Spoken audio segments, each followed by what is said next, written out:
Evening, friend. Fire steady, rain's settled in. Hit subscribe and drop a comment telling me where you're listening from and what time it is there. I read everyone. Now breathe out slow. Let's begin. Story 1. This story sat in my journal for 40 years before I understood it. Now listen close. This is how it happened, best as I can tell it. Wendell Hark drove the last 11 miles of dirt road into the hills above Brattleboro in a freezing rain that his wipers could not keep pace with.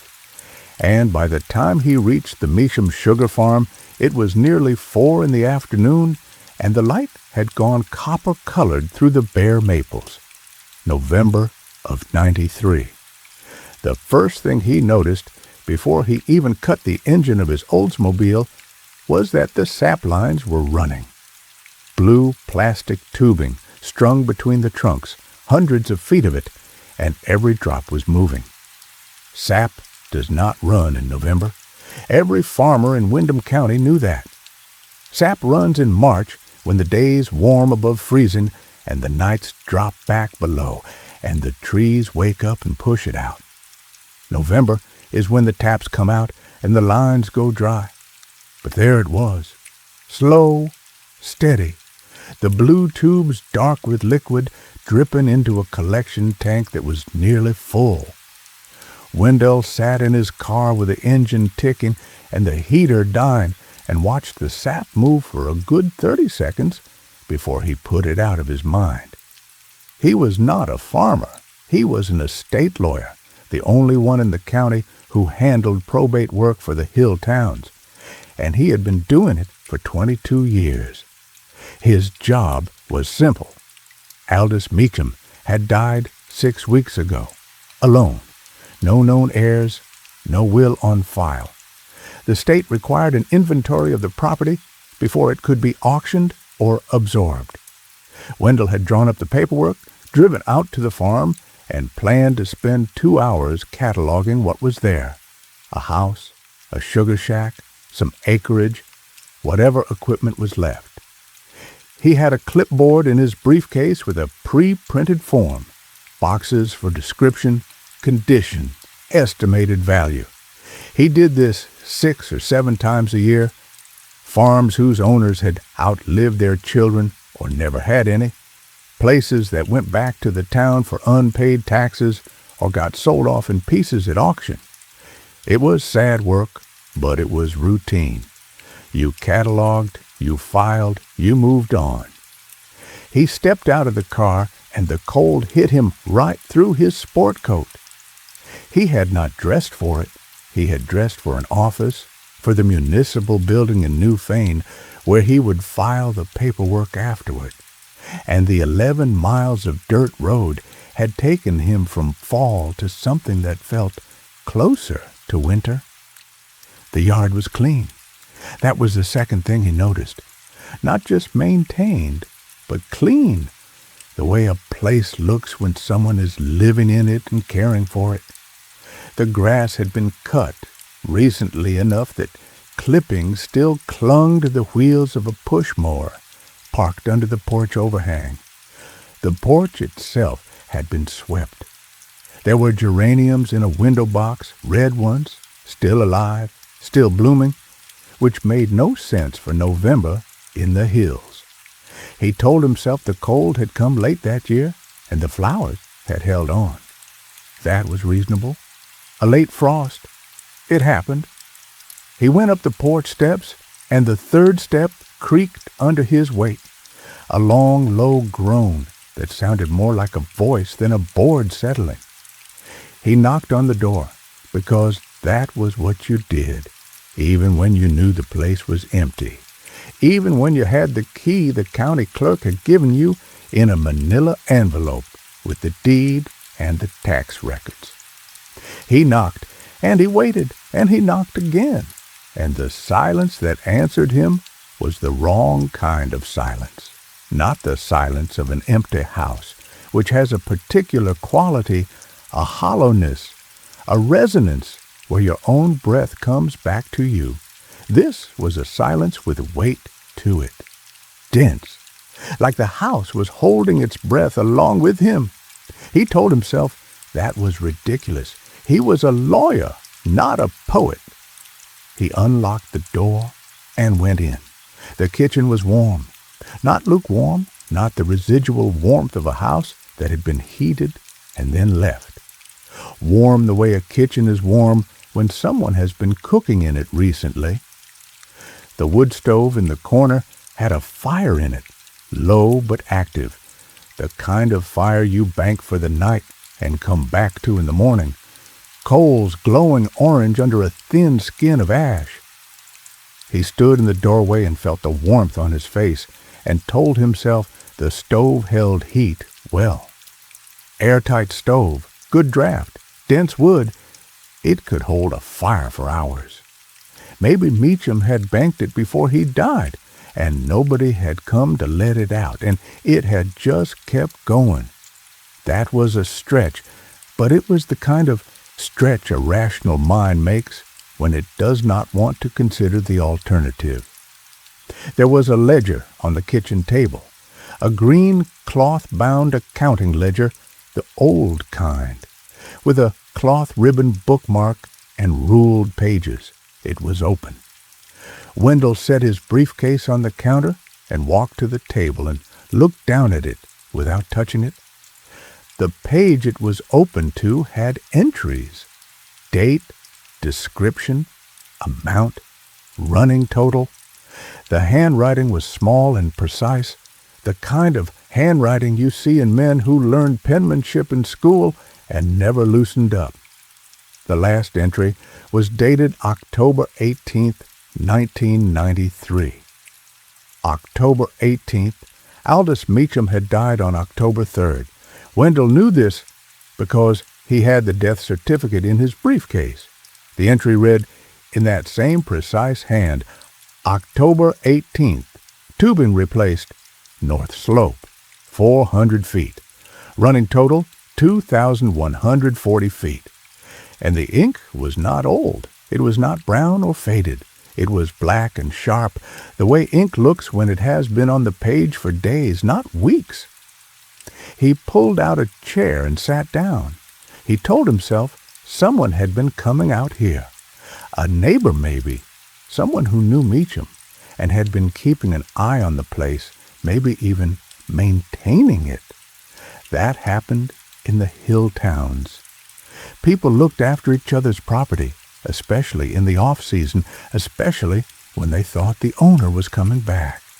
They did not always know right away when someone had passed.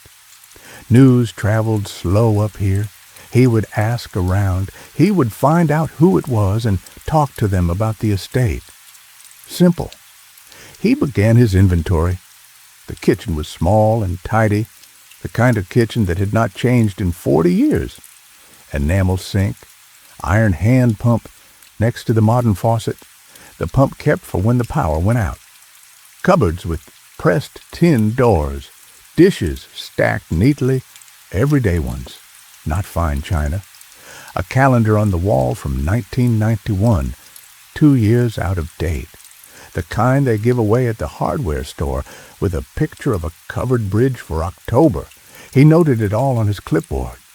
The living room had a couch with a quilt thrown over it, a bookshelf made from boards and cinder blocks, a radio that ran on batteries, no television, he noted that, a bedroom with a narrow iron bed, a dresser with a mirror that had a crack across the upper left corner, and a closet with 3 flannel shirts, 2 pairs of work pants, and a wool coat that smelled like cedar and mothballs.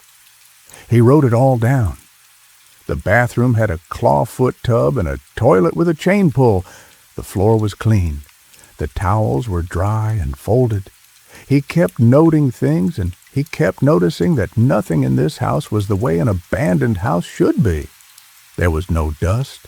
There was no smell of disuse, that particular flat staleness that settles into a house when the windows have been closed for weeks. It smelled like a house that was lived in. Wood smoke and soap and something underneath, faint, like wet maple bark. There was one more room he almost missed, a small room off the back of the kitchen, no bigger than a pantry, with a door that stood slightly ajar. He pushed it open and found a study, or what passed for one, a writing desk against the window, a kerosene lamp with a clean wick, and a shelf with maybe 20 books on it. He looked at the spines. Farming almanacs, mostly, going back decades. A few novels, the kind they sold at the hardware store next to the register, and one thick book with no title on the spine, bound in dark leather that had gone soft with age. He pulled it down and opened it, and found it was a history of the Meacham family, handwritten, going back to the 1840s. The first page read, Ezekiel Meacham, born 1821, came to Windham County in 1841, purchased 40 acres from the town for $11, and a promise. A promise? Wendell read that word twice. What kind of promise? He turned the page, but the next entry was about land clearing and the first planting of sugar maples. The promise was not mentioned again. He noted the book on his clipboard and put it back on the shelf and told himself he would read it more carefully on his next visit. If there was a next visit, there would be a next visit. The estate required follow-up. He went back to the kitchen and looked at the ledger again. He turned the page back to the entries before October 18th. They went back months. July, August, September, all in the same hand. Sap measurements, tubing repairs, tap counts, boiling dates, a working farmer's log kept with more precision than most farmers bothered with. He turned the pages back further. January, February, March, the spring run recorded in detail. Taps set on March 9th, first boil on March 12th, last boil on April 17th. 412 gallons of syrup. He turned back further. The previous year, 92. Same hand, same precision. And further, 91, 90. He flipped pages, and the entries went back and back, the handwriting never changing, never wavering, the same small, precise script, page after page after page. He closed the ledger and looked at the inside cover. There was a name written there in pencil, faded but legible, Aldous Meacham. And beneath it, in different ink, different handwriting, a name he could barely read. He tilted the book toward the light from the window. Ezekiel Meacham. And beneath that, another name, Thomas Meacham. 3 names, 3 different handwritings, stacked on the inside cover like ownership marks in a family Bible. But the entries, all of them, every page he had turned, were in one hand, one handwriting. He told himself the old man had copied the earlier entries into a new ledger. That was the kind of thing a meticulous man did. Meacham was clearly meticulous. He had recopied years of records into a fresh book, kept the old names on the cover as a record of the line. That was all. He put the ledger in his briefcase. It was part of the estate. He would need it for the inventory. He finished the house and went outside to the sugar shack. The shack was 100 yards from the house, up a gentle slope, and the path between the two was worn smooth.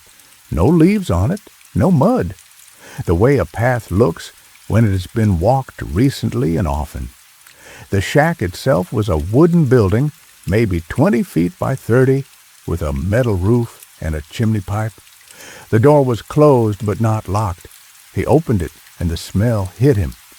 Sweet and dark, the smell of boiled sap concentrated in a small space over decades. It soaked into the wood. It was in the walls and the floorboards and the ceiling. It was a good smell, a warm smell, but it was strong enough to make his eyes water. Inside was an evaporator, a big arch with a flat pan on top, the kind they use for boiling. It was cold, but when he put his hand near the firebox, the metal was warm. Not hot, warm, like it had been fired within the last few hours. He told himself metal retains heat, cast iron especially. If someone had fired it this morning, it could still be warm at 4 in the afternoon. That was reasonable. Someone was coming out here and working. He would find out who. There were shelves along one wall with mason jars full of syrup labeled by grade and date. He counted them. 47 jars. The most recent label was October 23rd, 5 days ago. He noted it on his clipboard and moved on. The floor was wood, wide planks, worn smooth in the center where someone stood to tend a fire. He looked at the walls and saw something that stopped him. There were marks on the wall, not scratches, not wear. Marks, small ones, made with a pencil or a knife tip, horizontal lines, grouped in sets of 5, with the 5th line crossed diagonally through the group. Tally marks. He counted them. There were hundreds. They went from the left side of the wall all the way to the door, at about chest height, and they continued around the corner to the back wall. Someone had been counting something, counting it for a long time. He did not know what. He told himself it was boils, or batches, or seasons. Farmers counted things. That was what they did. He went back to the house and called the county clerk from his car phone, one of those old bag phones that barely got signal up in the hills. He asked if anyone had been out to the Meekum property since the death. The clerk said no. She said the nearest neighbor was 2 miles down the road and had not mentioned anything. She said the property had been quiet. Wendell thanked her and hung up and sat in his car and looked at the sugar shack and the running sap lines and the warm chimney and the geraniums. And he told himself the clerk would not necessarily know. People came and went. Maybe someone was checking on the place without telling the county. That was possible. It was even likely in a place where people minded their own business. He drove back to Newfane and filed the preliminary inventory and went home and ate dinner with his wife and did not mention the sap lines or the warm stove or the ledger with entries written after the owner's death. He told himself it was nothing. He told himself this for 3 days. On the 4th day, which was a Saturday, he drove back out to the farm. He told himself he needed to check the outbuildings, which he had not catalogued on his first visit. That was true. He had not done the barn or the equipment shed. It was a legitimate reason. The sap lines were still running. The geraniums were still blooming. The wood stove was still warm. And the ledger, which he had taken with him, which was sitting in his office safe in Newfane, had a new entry in it. He found it when he went to his office that morning to pick it up before driving out. October 29th, the day before. Checked tubing, south slope. Replaced 2 taps. Running total, 2,160 feet. In the same handwriting. The same small, precise hand. The ink was fresh, black, sharp.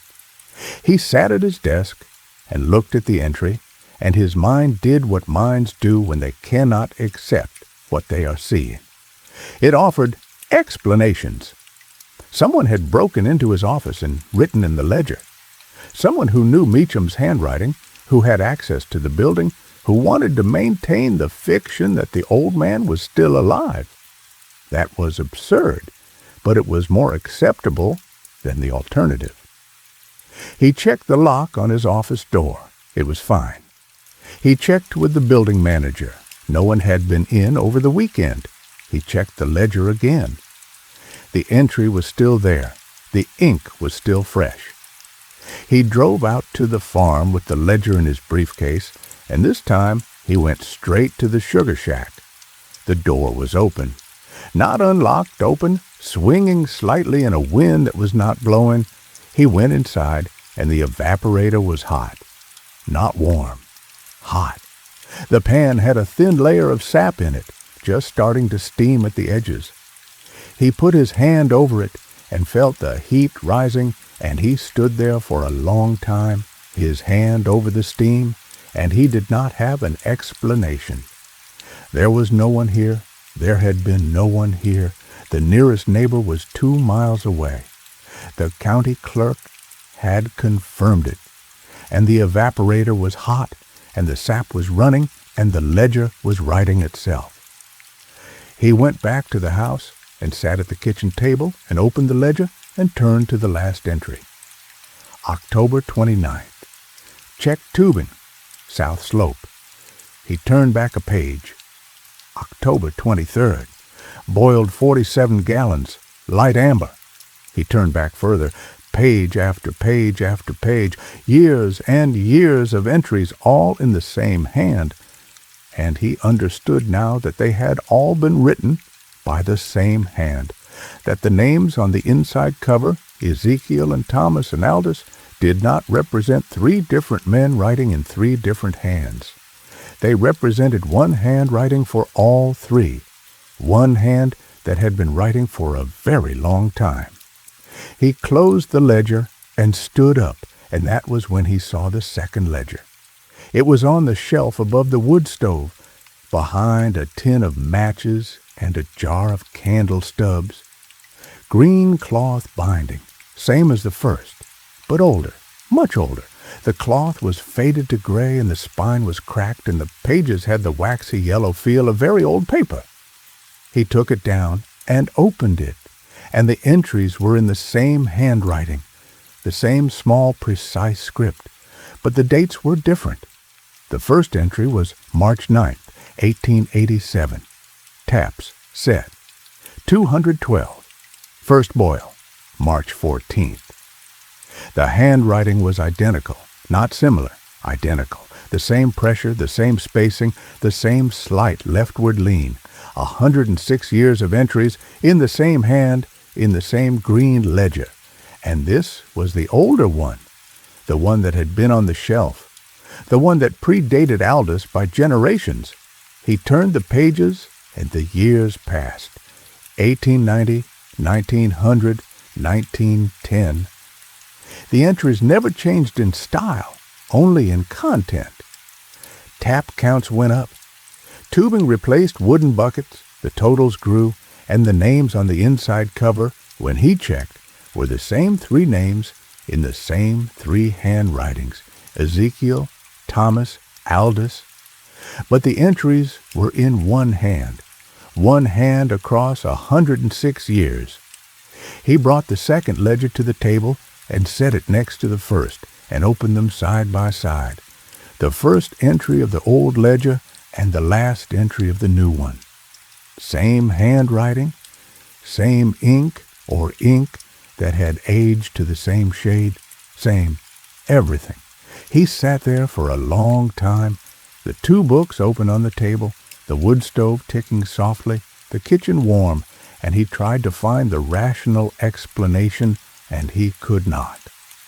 He thought about Ezekiel Meacham, the man who came to Windham County in 1841 and bought 40 acres for $11 and a promise. What promise? He had read that word in the family history and passed over it. A promise to whom? A promise to do what? He went back to the small study and pulled the leather-bound family history from the shelf and opened it to the first page again. Ezekiel Meacham, born 1821, came to Windham County in 1841, purchased 40 acres from the town for $11 and a promise. He turned the page. Land clearing. First planting of sugar maples, 62 trees, sourced from the hillside above the property. And then in smaller writing, in writing that looked like it had been added later, perhaps years later, the trees were already here. I did not plant them. I only agreed to tend them. The promise was to tend them. The promise was to count. The counting is the important thing. He read that twice. The counting is the important thing. The same phrase he would later find in Aldous' entries, 80 years later. The same words, the same sentiment, written by a man who had been dead for a century. He closed the family history and held it in his lap and stared at the wall, and he could feel something in the room with him. Not a presence, not a ghost. Something older than that. Something that had been in this house and on this land since before Ezekiel Meacham, since before the town, since before the county. Something that lived in the trees and the sap and the counting. Something patient. Something that needed someone to count for it. He went down into the cellar. He did not know why. He had catalogued the cellar on his first visit, or he thought he had. He had opened the cellar door, shone his flashlight down the stairs, noted root cellar, stone walls, fieldstone foundation, and moved on. He had not gone down. Now he went down. The stairs were stone, rough cut, and they went down further than a cellar should go. He counted the steps, 14, 15, 16, 17. At 17, he reached the landing, and the stairs turned and kept going. He counted again, 1 through 12 more, and then he was in a room. It was not a root cellar. It was a room maybe 15 feet square, with a packed earth floor and stone walls and a single bulb hanging from the ceiling on a cloth-covered cord. The bulb was on, a 40-watt bulb casting that yellowed light that makes everything look older than it is. There were shelves on all 4 walls, floor to ceiling, and on the shelves were ledgers, dozens of them, green cloth bindings, all of them arranged in chronological order, oldest to newest, left to right. He walked along the shelves and read the dates on the spines, some in ink, some in pencil. 1841, 1853, 1872, 1887, 1908. They went all the way to the present. The newest one on the shelf was dated 1990, and the one he had taken from the kitchen table was the current volume, the one that should have been here. He took one from the shelf. 1853. He opened it, and the handwriting was the same small, precise hand, the same entries, taps, boils, tubing, repairs. He put it back and took another, 1922, same hand. He took another, 1944, same hand. He took 3 more, spread them on the floor, opened them to random pages, and they were all the same. 140 years of a farm's records, kept in the same handwriting, in the same kind of ledger, on the same shelves, in the same room, under the same bulb that was burning in a house where the owner had been dead for 6 weeks. He sat on the floor and he read. He read the entries from 1841 forward, and somewhere around 1912 the entries began to change. The taps and boils were still there, but between them other entries appeared, short ones, a line, maybe 2. March 14th, 1912. Good season. 41 years on this land, and the trees give more each year. April 3rd, 1912. I am tired today, more tired than I should be. May 1st, 1912. Saw my face in the boiling pan. Did not recognize it at first. He read on. June 18th, 1912. The trees know me. I have been here too long. July 22nd, 1912. I think I have always been here. He turned pages faster. 1925. I set the taps today. I have always set the taps. I do not remember learning how. 1933. Who was I before the trees? 1941. My name is Aldous. My name has always been Aldous. The trees do not care what I was called. 1958. I am the one who tends. I am the one who counts. The counting is the important thing. If the counting stops, the trees will take back what they gave. 1967. I looked in the pan and saw a young man's face. I looked again and saw my own. They were the same face. 1979. The names on the cover are not names. They are seasons. Ezekiel was spring. Thomas was summer. Aldous is autumn. When the trees are done with Aldous, there will be another name. 1985. I do not eat any more. I do not sleep. I boil and I count and I write, and the trees keep giving. November 3rd, 1993. He has come. The lawyer, he will take the ledger, and the ledger will teach him, and the trees will have a new name. Wendell closed the book. His hands were shaking. He set it on the shelf where he had found it, and he went back up the stairs, counting them, 1 through 12, landing, 1 through 17, and he was in the kitchen, and the wood stove was still burning, and the ledger was on the table where he had left it, and it was open to a new page. A page that had been blank when he went downstairs. There was an entry on it in his own handwriting. He recognized his own hand. The careful print he used for legal documents. November 6th, 1993. Took inventory of the property. The sap is running. I will come back. Running total, 2,170 feet. He had not written it. He was certain he had not written it. But it was his handwriting, his pen, the pen he kept in his breast pocket, and the ink was fresh. He put the pen back in his pocket, and it was warm, the way a pen gets warm from being held and used, and he had not taken it out of his pocket since he left the house that morning. He left. He put both ledgers in his briefcase, and he left the farm, and he drove back to Newfane, and he did not go to his office. He went home. He put the ledgers in his study, and he locked the door, and he sat in his living room, and his wife asked him if he was all right, and he said he was tired, and she left him alone. That night, he could not sleep. He got up at 2 in the morning and went to his study and unlocked the door and opened the current ledger, and there was a new entry. November 7th. 2 a.m. could not sleep. The trees are calling, running total 2,170 feet, in his handwriting. He understood then. The farm did not pass to heirs.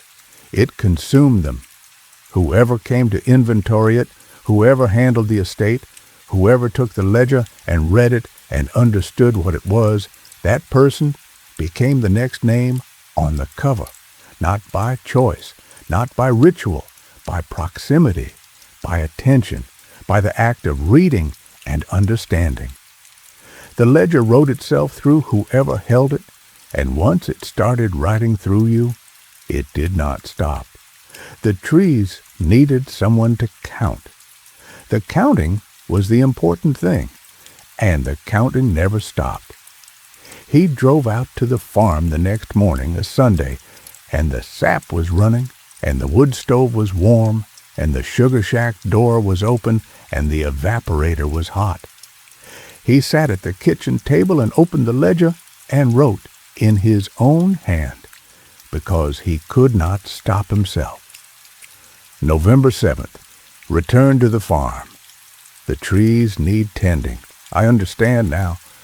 Running total, 2,170 feet. And the entry felt right. It felt like the most natural thing he had ever written, like he had been writing entries like this his whole life and just had not known it. He drove back home and put the ledger in his study and told his wife he was fine, and went to work on Monday and filed the estate paperwork and listed the property as unclaimed and recommended it be absorbed by the town. He did not tell anyone about the ledgers. He did not tell anyone about the cellar. He did not tell anyone about the entry that appeared in his own handwriting while he slept. He went back to the farm every Sunday after that, every Sunday for the next 4 years, until he retired, and then he went more often, 3 times a week, then every day. And his wife asked him where he was going, and he said he had taken up sugaring, which was not a lie, because he was boiling sap in November and January and September, sap that should not have been running but was, and he was counting it, and he was writing it down. His wife left in 1998. She did not say why. She just left. Wendell did not seem to notice for 3 days, and when he did notice, he did not seem to care. He went to the farm, he boiled, he counted, he wrote. The entries in the ledger grew longer, more personal, less about taps and gallons, and more about the trees and what they wanted and what they gave in return. He wrote about the taste of the sap, how it was sweeter than it should be, how it made his tongue tingle, how after he drank it, he did not need to eat. He wrote about the faces he saw in the boiling pan, young faces, old faces, faces that were his and not his, and how he had stopped being able to tell which was which. The last entry in the ledger, the one I found when I came to inventory his estate after Wendell Hark died in the spring of 2001, read April 15th, 2001. The trees are ready for a new name. Running total, 2,412 feet. In his handwriting, in his small, precise legal handwriting, and beneath it, in a different hand, in handwriting I did not recognize, in handwriting that was not yet mine but soon would be, a new name was written on the inside cover. I did not write it, but it was there, and it was mine. And the sap was running, and the trees were patient, and they are patient still. Story 2. I heard this told at a diner in Kentucky one October. The teller wouldn't give his name. Now listen close. This is how it happened, best as I can tell it. Corinne Allspaw had been a volunteer firefighter in Rooks County, Kansas for 9 years when the call came in about the old Hargrove place 6 miles south of Zurich. And she was the first one to reach the property because she lived closest, 3 miles north on a section line road that ran dead straight between wheat fields stubbled with harvest chaff. August of 2021, a Tuesday.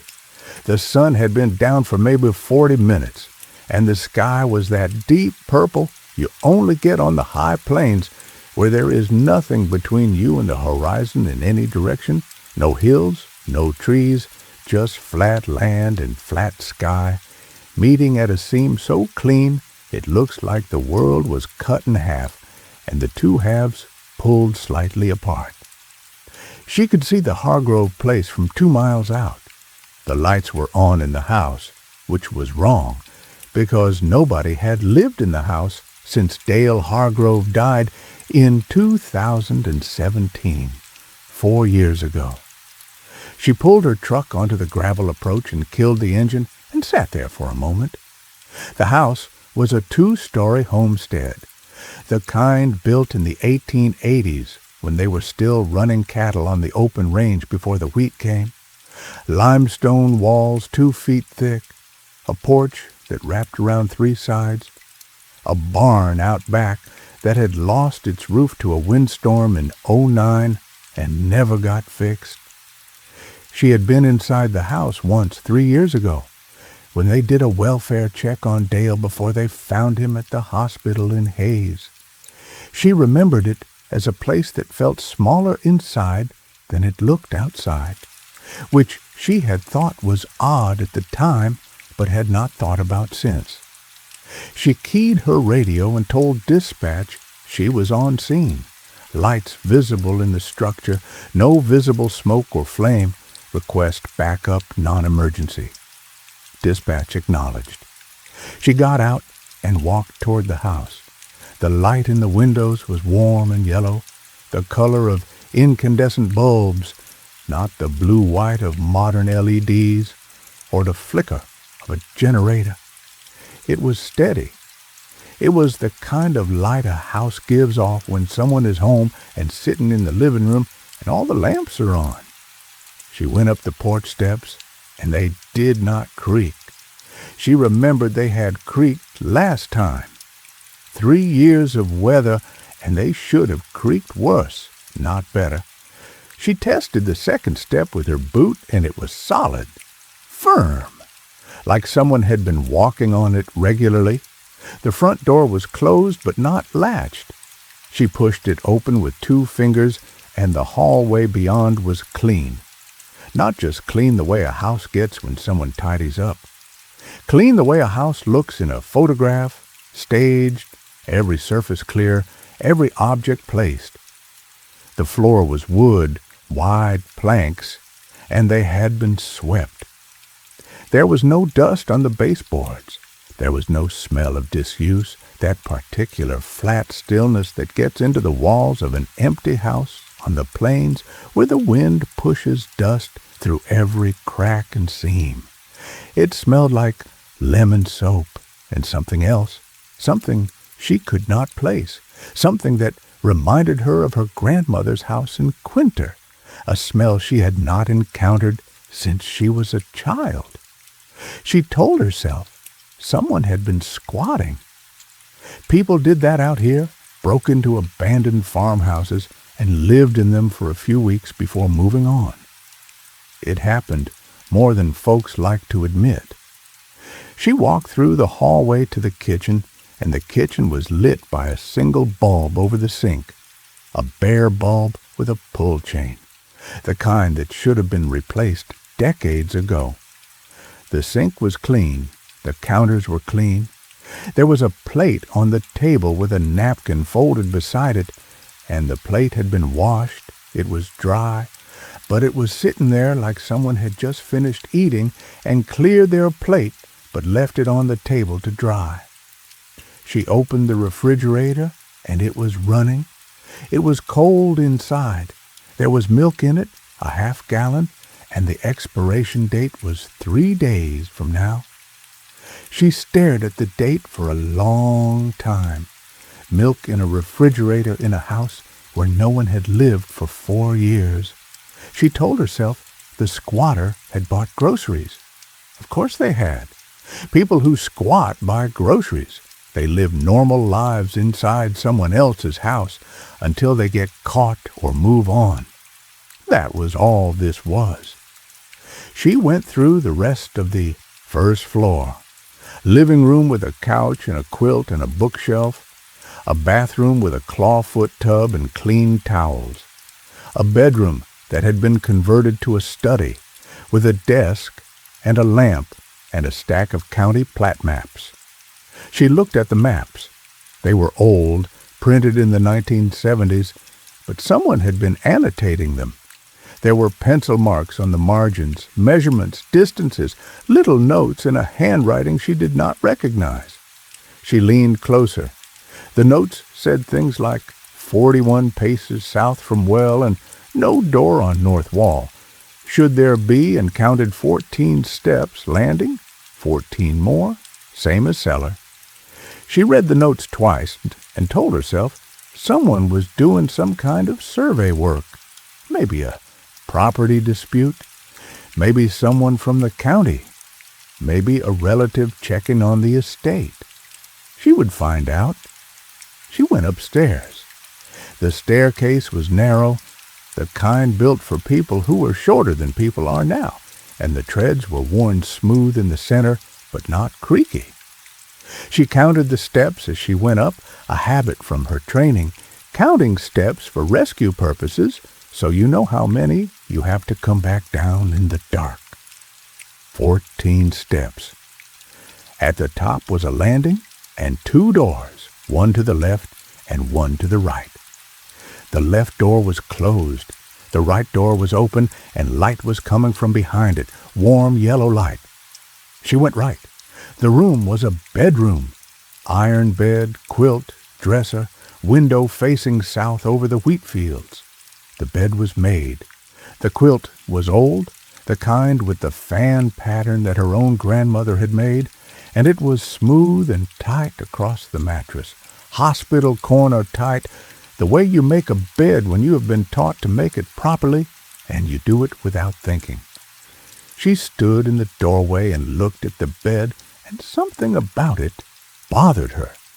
The room was the right size for a second-floor bedroom in an 1880s farmhouse, maybe 12 by 14, but it felt bigger. The proportions were off. The ceiling was too high, or the walls were too far apart, or something. She could not say what it was, but the room did not match the footprint of the house. A second-floor bedroom in a house this size should not have this much space. She told herself farmhouses were built irregularly, additions, wings, dormers. The outside did not always match the inside. That was common in old houses. She went to the other door, the closed one on the left. She opened it. Behind it was another room, same size, same ceiling height, same warm light from a bare bulb. But this room had no window. It should have had a window. The front of the house faced north, and this room was on the front side of the second floor. She could see the front of the house from outside. She had looked at it 100 times driving past, and it had 2 upstairs windows, one on each side. But this room had no window, just 4 blank walls, a ceiling, a floor, and a bare bulb. And in the center of the room, on the floor, was a trap door. She told herself the window had been boarded over. It happened. People boarded up windows in houses they were not using to keep weather out and squatters from breaking in. She went to the wall where the window should have been and ran her hand along it. It was limestone, 2 feet thick, same as the exterior walls. Not board, not patch, limestone, as if the window had never existed, as if the wall had always been solid. She stepped back and looked around the room, and the dimensions were wrong again. The room was too large. It was the same size as the bedroom across the landing, maybe 12 by 14, but the house was not that wide. She had walked around the outside. She knew the footprint. This room extended beyond the exterior wall. It could not, but it did. She knelt down and looked at the trap door.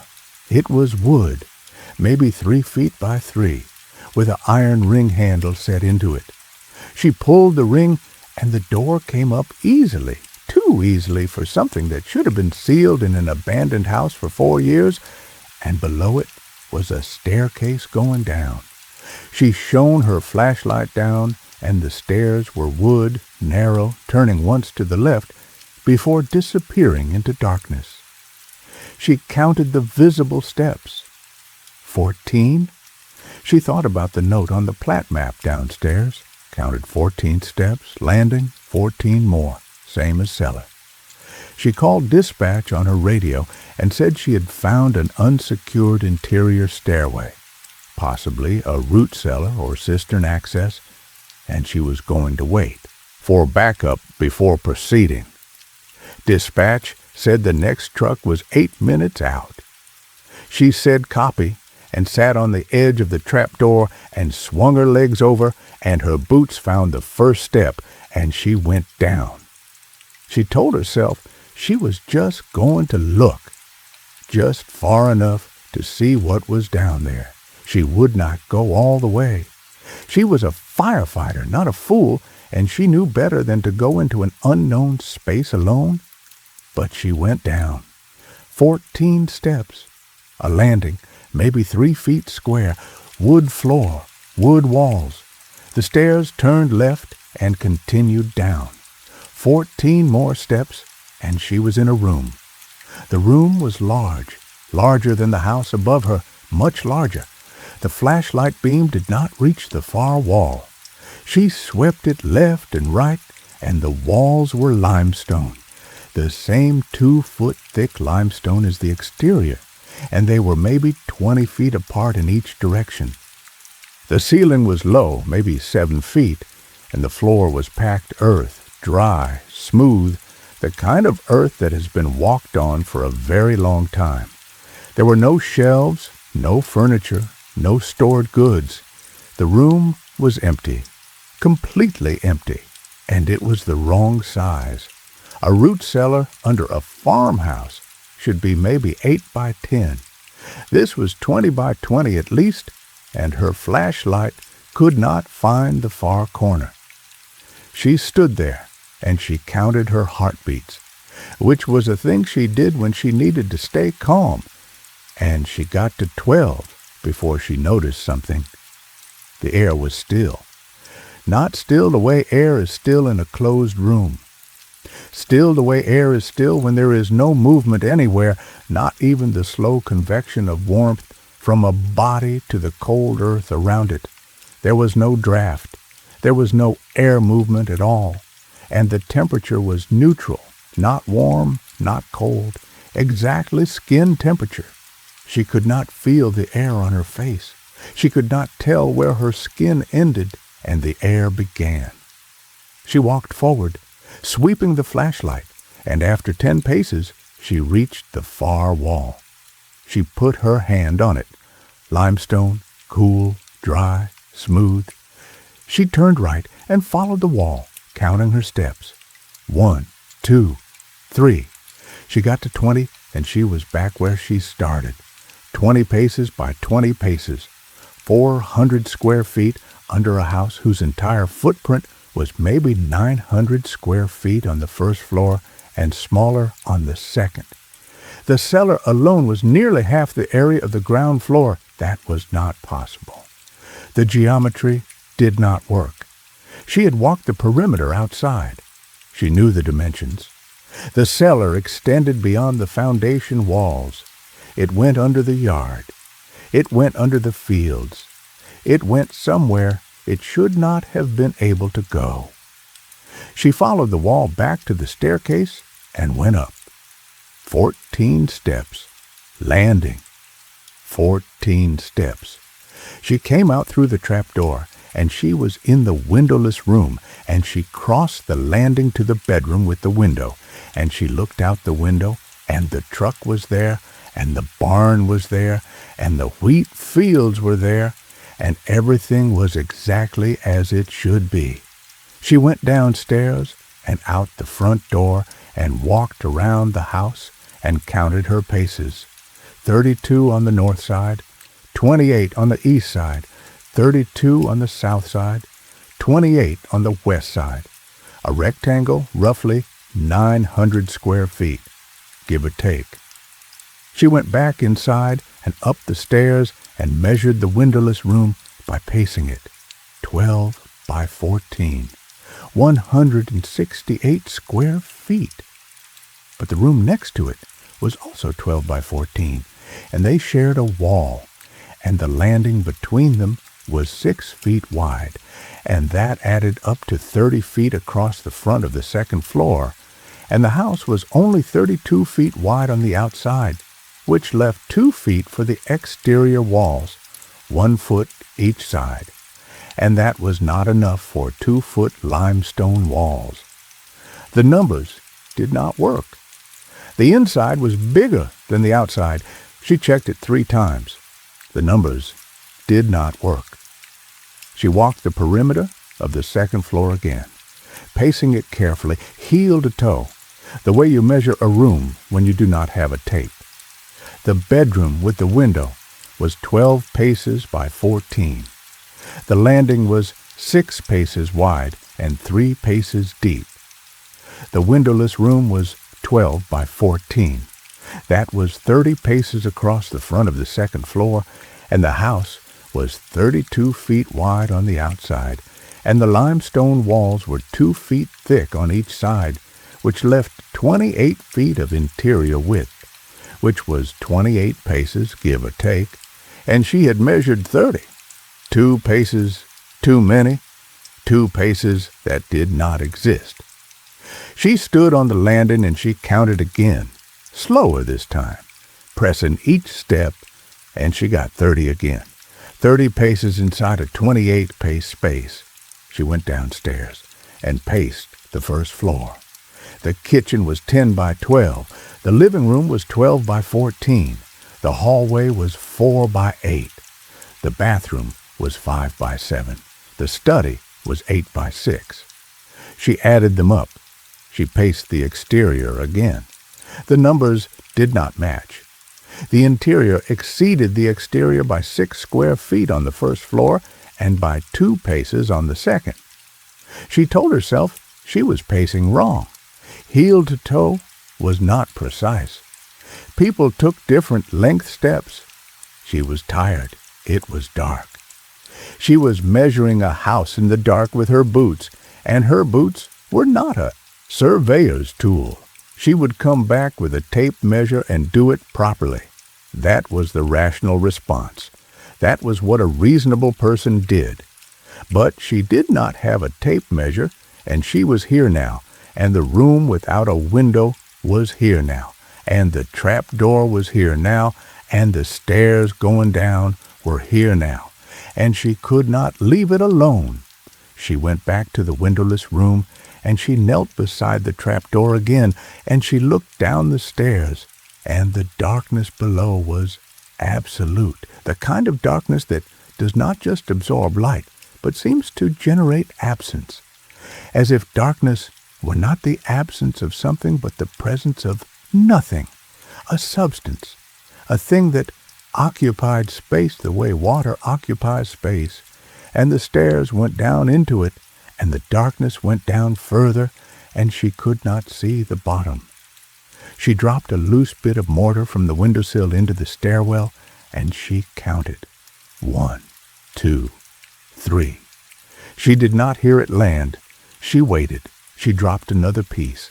Counted. Nothing. No sound of impact. No sound of the small clatter that a piece of stone makes when it hits a packed earth floor from 12 feet up. She told herself the darkness swallowed the sound. She told herself the room below was larger than she thought, and the stone had landed far from the bottom of the stairs, and the sound had not carried. She told herself all of this, and she did not believe any of it, and she stood up and she went down the stairs anyway. The backup truck arrived, and Carl Pfeiffer got out, a big man who had been farming outside Palco for 40 years and volunteering with the department for 20. She told him the situation, and he went inside and came back out in 4 minutes and said the lights were off. She said, "What do you mean, the lights are off?" He said, "The lights are off, Cora. The house is dark. There is no power. The breaker box is hanging off the wall in the kitchen, and there are no wires connected to it." She went back inside with him, and the house was dark. Dark and dusty. The kitchen counters had a 1/4 inch of dust on them. The plate on the table was still there, but it was crusted with something black and old. The refrigerator was not running. She opened it, and the milk was gone, and the inside smelled like rust and mildew. The stairs creaked. Every one of them creaked. She went up, and the bedroom was dusty, and the quilt was moth-eaten, and the bed was unmade, stripped to the mattress stained and sagging. The windowless room was gone. The door on the left side of the landing opened onto a closet 3 feet deep, with a shelf and some hangers and nothing else. No trapdoor, no windowless room, no staircase going down. She got on her knees and felt the closet floor, wood solid, no seams, no trap door, no evidence there had ever been one. Carl said, "What are you looking for?" She said nothing. She said the call must have been a false report. Kids, maybe. Someone seeing lights that were not there. It happened on the plains. Temperature inversions, reflections from distant farm lights, all kinds of things. Carl nodded and said, "Yeah, probably," and they secured the house, and she filed the report and went home. She could not leave it alone. She went back the next night alone in her own truck, off the clock. She told herself she wanted to check something for the report. She pulled up to the house, and the lights were on. Every window, warm yellow light, steady, incandescent. She went inside, and the house was clean again. The dust was gone. The kitchen was warm and lit. The stairs did not creak. She went upstairs, and the windowless room was there on the left side of the landing, and the trapdoor was in the floor. And she opened it, and the stairs went down, and she went down them, 14 and 14, and the room below was there, and it was 20 paces by 20 paces, and the air was still and neutral, and her flashlight could not find anything because there was nothing to find. It was an empty room that was larger than the house above it. She went back up, and she opened the plat map on the desk downstairs, and the pencil annotations were there. The same ones, 41 paces south from well, and no door on north wall. Should there be? And counted 14 steps, landing 14 more, same as cellar. But there were new annotations now, ones she was certain had not been there last time. She read them. Room does not match house. Measured 3 times. Numbers do not close. Room is bigger than house. How? The handwriting on the new annotations was small and careful, and she realized after a moment that it was her own. She had not written anything. She had not touched a pencil, but the handwriting was hers. She went back the next night, and the night after that, and the night after that. Every night the house was lit and clean and warm, and the windowless room was there, and the cellar was there, and the geometry was wrong, and the annotations on the plat map grew, and they were in her handwriting, and she had not written them. The notes became more detailed, more obsessive. Measured cellar, 20 by 20 paces. House footprint, 32 by 28 feet. Cellar area exceeds foundation by 136 square feet. Impossible. Checked again. Same result. The walls are solid limestone, 2 feet thick, continuous. No seams. The room extends beyond the foundation. Where does it go? What is it for? And then, on the 5th night, a note she did not remember writing and did not understand. It is not a room. It is a mouth. The house is the teeth. The stairs are the throat. I am already inside. I have been inside for days. I keep going up and come back down and thinking I am leaving, but the room is always here, and the room is always the same size, and the room is always empty, and I am always in it. She read that note 3 times, and her hands were shaking, and she put the map down, and she went upstairs, and she opened the trapdoor, and she went down, and she stood in the room, and she turned off her flashlight. In the dark, with no light at all, the room felt infinite, not large, infinite, like the walls had receded to some impossible distance, like the ceiling had lifted away, like the floor had become a platform suspended in nothing. She stood there in the absolute dark and the absolute stillness, and she could not feel the walls, and she could not feel the ceiling, and she could not feel the floor beneath her boots, and she began to count. She did not know what she was counting. She just counted 1, 2, 3, the way you count steps, the way you count paces, the way you count heartbeats. She got to 41 and she stopped because something changed. The room was not empty. She could feel it, not see it, not hear it, feel it, a pressure, a displacement of the still air, something in the room with her, something that had been in the room the whole time, every time she came down, every time she stood in the dark and felt the walls recede. Something that occupied the space the room was keeping open. Something that needed the room to be bigger than the house because it did not fit inside a house. Something that had been waiting under the Hargrove place since before the house was built, since before the Hargroves, since before the wheat, since before the cattle, since before the people who came to the plains and thought they could measure the land and make it mean something with fences and section lines and plat maps. She turned the flashlight back on, and the room was 20 by 20, and the walls were limestone, and the floor was earth, and there was nothing there. She went up the stairs. 14, landing, 14. She came out through the trapdoor and crossed the landing and went down the main stairs, and they creaked, every one of them. And the house was dark and dusty, and the kitchen was cold, and the breaker box was hanging off the wall with no wires, and the plat map on the desk was yellowed and curling, and there were no annotations on it, none, not hers, not anyone's. The paper was blank in the margins. She drove home, and she did not go back. She told herself she would not go back. She told herself this for 6 days. On the 7th day, she measured her own kitchen. She paced it, 12 by 14. She paced her living room, 16 by 18.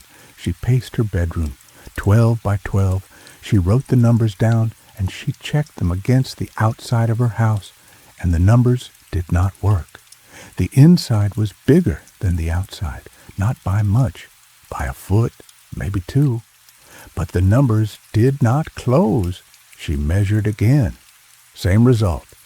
She called Carl and asked him to come over and measure her house, and he did, and he said it looked fine to him, and she said, "Check the numbers, Carl. Check the inside against the outside," and he checked them, and he was quiet for a long time, and then he said, "I must have made an error." And she said, "Measure it again," and he did, and the numbers still did not work, and he left without saying anything else. She called the county surveyor. He came out with his equipment, and he measured her house, inside and out. And he called her that evening and said he was getting some unusual readings, and he would like to come back with a second team. He came back. They measured for 2 days. They left. She called him, and he did not answer. She called again. He answered and said he could not explain the readings, and he did not want to come back. She asked him what the readings showed, and he said the interior of her house exceeded the exterior dimensions by approximately 11 square feet, and that this was not possible, and he had no explanation, and he would prefer not to be involved further. 11 square feet. Not much. A space the size of a closet, tucked into the walls, hidden in the geometry, a place that existed between the inside and the outside, a gap in the math. She thought about the cellar under the Hargrove place, 400 square feet that should not have existed, and she thought about the 11 square feet in her own house.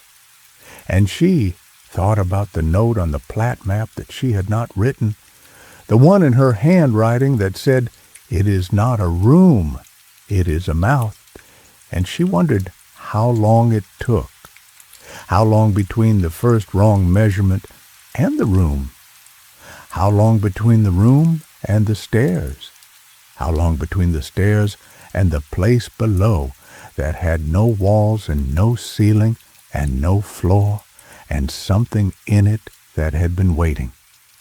She moved out of her house in September. She rented an apartment in Hayes, and she told everyone she was taking a break from the department. She did not tell anyone about the measurements. She did not tell anyone about the cellar. She measured her apartment when she moved in. Every room, inside and out.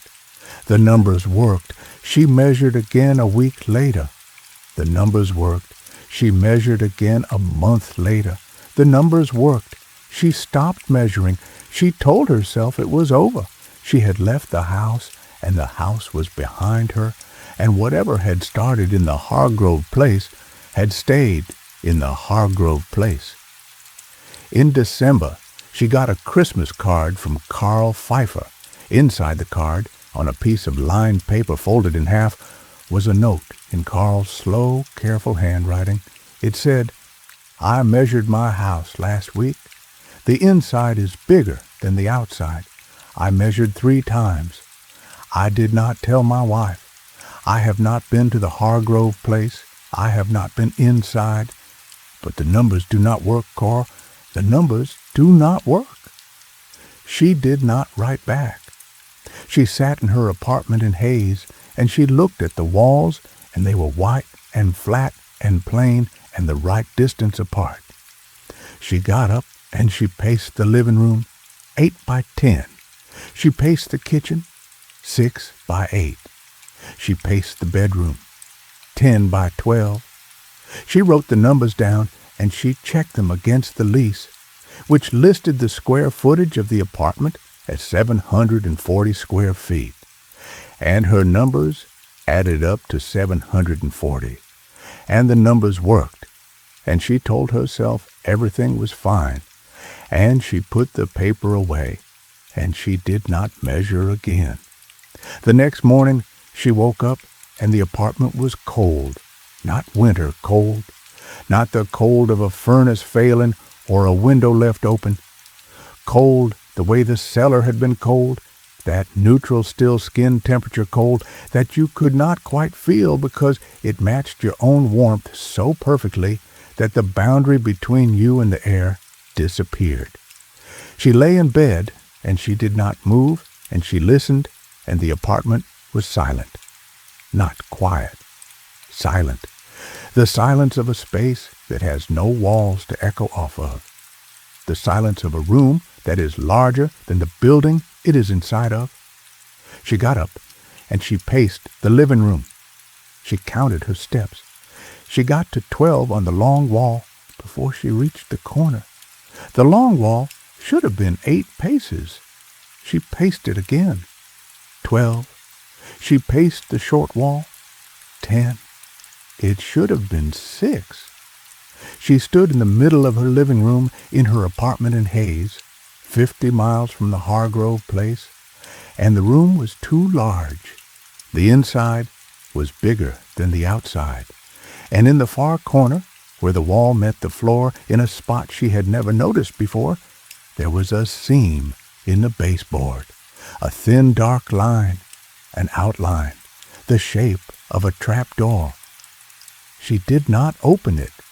She sat on the couch, and she looked at it, and the morning light came through the window, and it was warm and yellow and steady, and it was the wrong color for sunlight.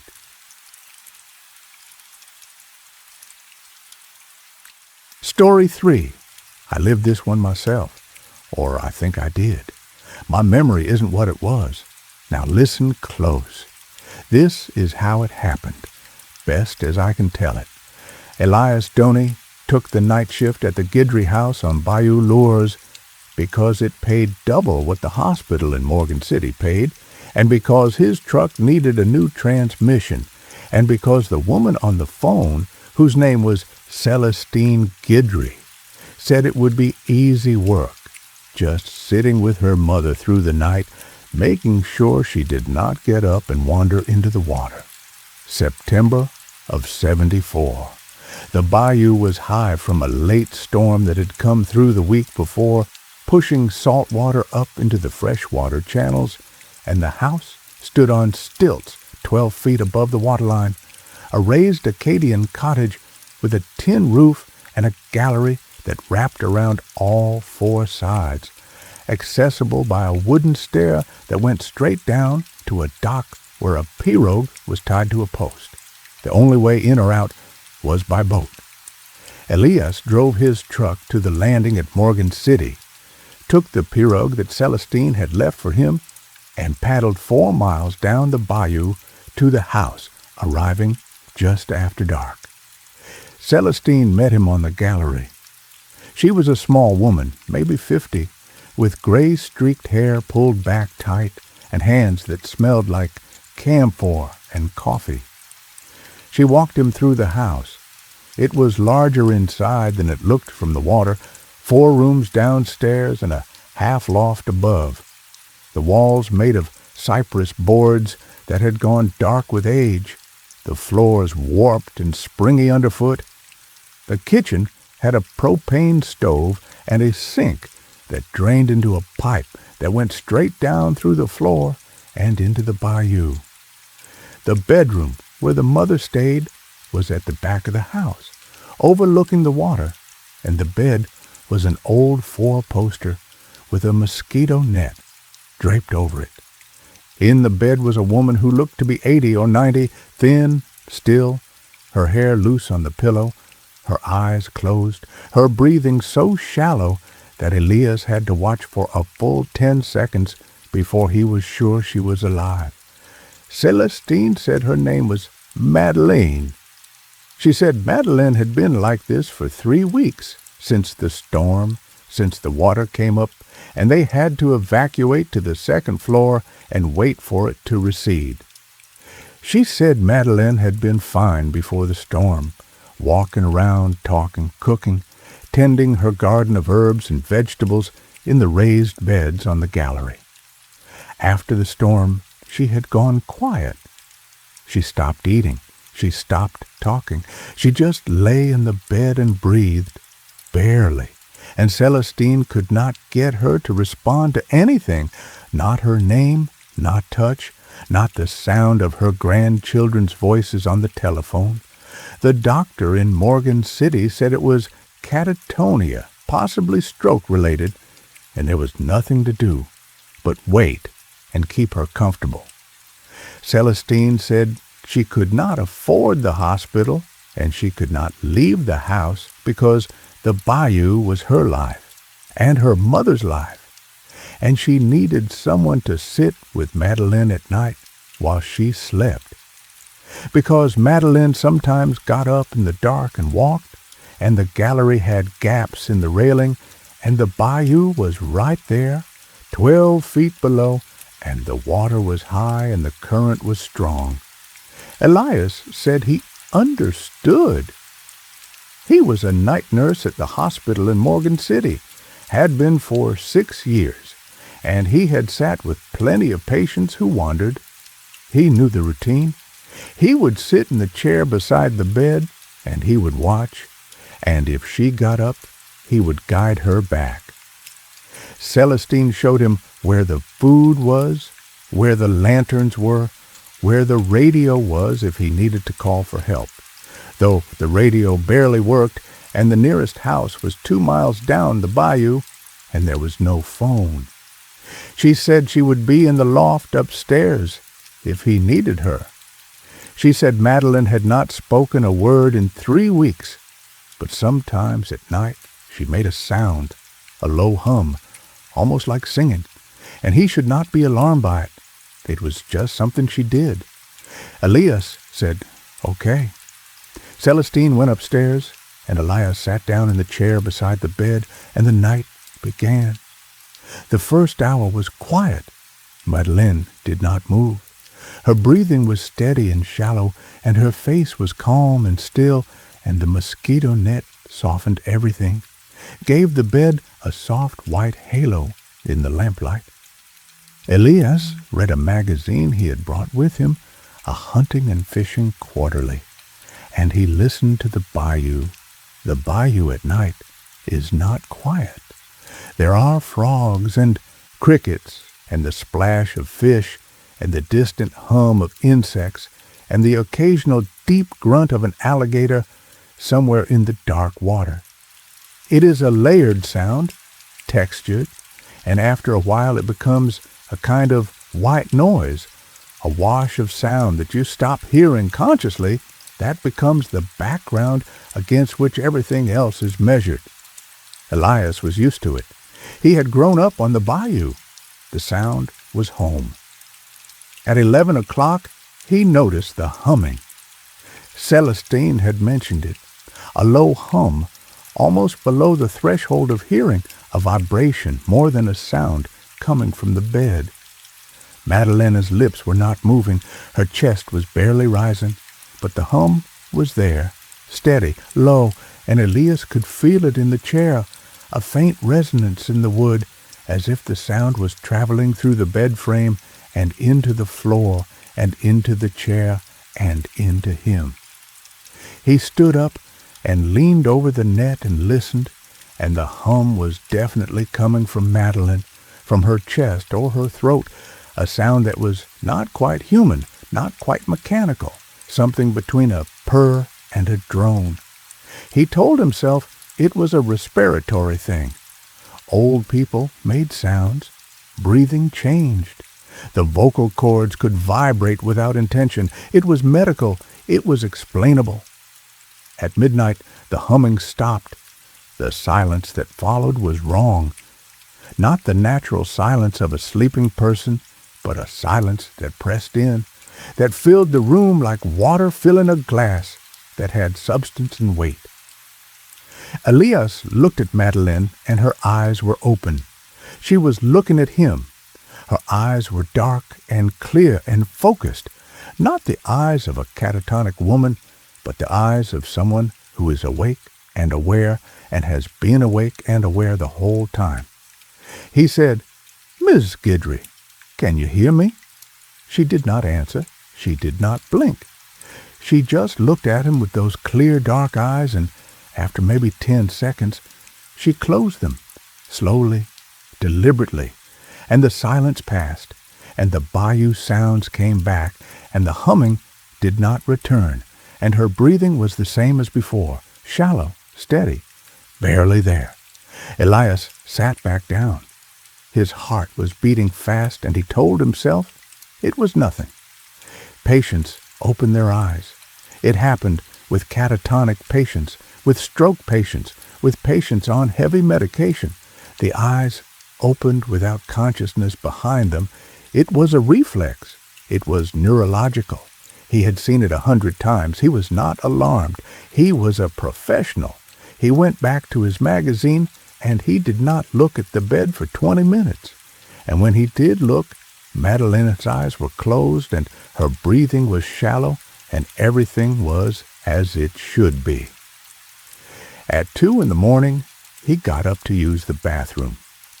The bathroom was at the end of the hallway past the kitchen, and the hallway was dark because the lantern in the bedroom did not reach that far. He took a flashlight and walked down the hall, and the boards creaked under his feet, and the bathroom was small and ordinary, a chemical toilet and a basin and a mirror. He washed his hands and looked in the mirror, and his face looked wrong, not different, wrong. The proportions were off in some way he could not name. The distance between his eyes, the angle of his jaw, something subtle, something that made his own face look like a face he had seen before but could not place. He told himself he was tired. Night shifts did that. You got tired and things looked strange, and your own face in a mirror at 2 in the morning was always a little unsettling. That was normal. He went back to the bedroom. Madeleine was sitting up in bed. She was not looking at him. She was looking at the window, at the bayou beyond the mosquito net, and her posture was straight, and her hands were in her lap, and her hair was loose around her shoulders, and she looked like a woman who had been sitting there for hours, comfortable, at ease, waiting.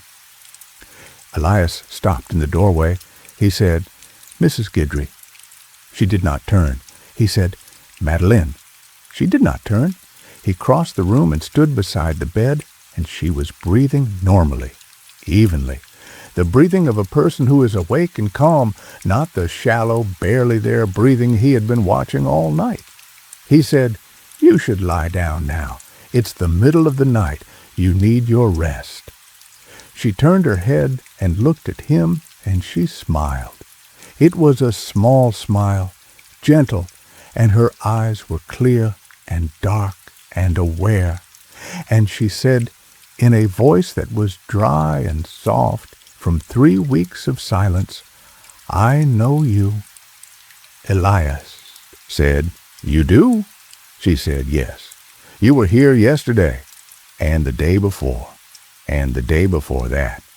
He said, "No, ma'am, this is my first night. Celestine just hired me today." She shook her head, still smiling, and she said, "You have been here every night. You sit in that chair, and you read your magazine, and you watch me, and sometimes you go to the bathroom, and you look in the mirror, and you come back. Every night. The same. You do not remember because you are not supposed to remember. That is part of it." She said this in a calm, conversational tone, as if she were telling him the weather or the time, and Elias felt something cold move through him, not fear exactly, but a sensation of dislocation, as if the floor had shifted slightly under his feet. He said, "Part of what?" She said, "The sitting, the watching. That is what you are for. You sit and you watch, and you make sure I do not leave." She said it the way you would explain a job to a new employee, plainly, without drama. He said, "Celestine hired me to watch you so you don't wander into the bayou." Madeline shook her head. She said, "Celestine did not hire you. Celestine does not hire anyone. Celestine is not here." He said, "She is upstairs, in the loft." Madeline said, "There is no one upstairs." There has not been anyone upstairs for 3 weeks. Since the storm. Since the water came up, and we went to the second floor and waited for it to go down. He said, "She was here when I arrived. She walked me through the house. She showed me where everything was." Madeline said, "Yes, she does that. She walks people through the house, and then she goes upstairs, and she is not there. She has not been there for 3 weeks. But you do not remember that part. You remember the walking through, and you remember the sitting down, and then the night begins, and the night is always the same." Elias put his hand on the bedpost, and the wood was solid and real under his fingers. He said, "What happened to Celestine?" Madeline said, "The storm took her. The water came up fast, faster than it had come in years, and we went to the second floor, and we waited, and the water kept coming, and the house groaned, and the stilts shifted, and Celestine was on the gallery checking the ropes on the pirogue, and the railing gave way, and she went into the water, and the water took her, and I watched from the window, and I could not help her, and I have been here since, and the house has been here since, and the night has been the same since. Every night someone comes. Every night someone sits in the chair. Every night someone watches me. Sometimes they stay for 1 night. Sometimes they stay for many nights. They do not remember the nights before. That is part of it. The not remembering. It keeps them calm. It keeps them sitting. Elias said, "You are telling me Celestine is dead." Madeline said, "Yes." "And you are telling me I have been here before." She said, "Yes." "And you are telling me I do not remember." She said, "Yes." And he said, "And you, are you?" He could not finish the question. Madeline looked at him with those clear, dark eyes, and she said, "I do not know. I think I am. I think I am still here. But I have been sitting in this bed for 3 weeks, and I do not eat, and I do not drink, and I do not sleep, and I do not age. And the humming starts at 11, and it stops at midnight, and my eyes open, and I see you, and I close my eyes, and the night goes on, and I do not know if I am alive or if I am something else. I think I died in the storm. I think the water took me too, not my body, but something inside me, the part that knows it is alive, and what is left is this, the bed and the net and the night and you in the chair and the humming and the not knowing. Elias sat down in the chair. His legs were weak. He sat down and he looked at Madeleine, and she had lain back down, slowly, gently, and her eyes were closed, and her breathing was shallow again, barely there, and the humming started low at 11 o'clock, except it was not 11 o'clock. It was 2:30 in the morning, and the humming was wrong. It was early. It was not supposed to be happening yet. And the silence pressed in, and the bayou sounds stopped, all of them, the frogs and the crickets and the fish and the insects. Everything stopped, and the room was silent, and the humming was in the walls and in the floor and in the chair and in his chest, and he could feel it in his teeth. He got up and went to the hallway and called up the stairs. Celestine! He called her name 3 times, and there was no answer, and he climbed the stairs to the loft, and the loft was empty. Not just unoccupied, empty. There was no bed, no furniture, no personal items, no evidence anyone had ever slept there. The floor was dusty. Real dust. Weeks of it. The dust of an empty room in a house on a bayou where the air is damp and the dust settles slow. There were no footprints in the dust. There had been no one up here for a long time. He stood in the empty loft, and he looked at the dust, and he thought about Celestine walking him through the house, her hand on his arm, her voice explaining where things were, the smell of camphor and coffee. And he thought about how real she had been, how solid, how present. And he thought about what Madeleine had said. The water took her. She is not here. She has not been here for 3 weeks. He went back downstairs, and he went to the bathroom, and he looked in the mirror, and his face was wrong again. The same wrongness, the same subtle displacement, but more now, more pronounced, and he realized what it was. It was not his face. It was a face he had worn before, a face he had worn many times, a face that was not his but had become his through repetition, through the sitting and the watching and the not remembering. He leaned closer to the mirror, and the face in the mirror leaned closer, and the eyes were his eyes, but they were also someone else's eyes, the eyes of every nurse who had sat in that chair, every person who had come to the Guidry house and been walked through the rooms and sat down and watched and forgotten and come back and watched again. He went back to the bedroom and sat in the chair, and Madeleine was still, and her breathing was shallow, and the humming was in the walls. And he picked up his magazine, and he tried to read, and the words were the same words he had read before, the same articles, the same pictures, and he could not remember if he had read them tonight or on a night he could not remember, a night that had been erased, a night that had been the same as this one.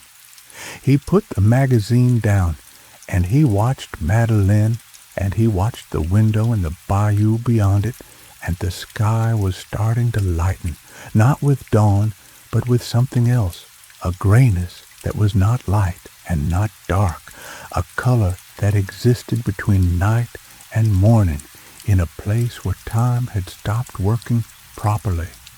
He sat in the chair for another hour after that, not reading, not doing anything, just sitting and watching the still form under the mosquito net and listening to the bayou sounds that had come back after the humming stopped. He tried to tell himself it was a hallucination. He had been on night shifts for 6 years, and he knew what sleep deprivation did to the mind, the way it loosened the edges of things, the way it made the familiar strange and the strange familiar. He had not slept well the day before. He had driven 4 hours to the landing. The heat and the damp and the close air of the cottage could get to anyone. He told himself these things, and he almost believed them, and then he would look at the doorway to the hallway, and he would think about the empty loft upstairs and the undisturbed dust, and he would not believe them any more. He got up and walked through the house. He told himself he was stretching his legs, that sitting too long made you stiff, that he was doing what any careful nurse did on a long shift, checking the environment, making sure doors and windows were secure.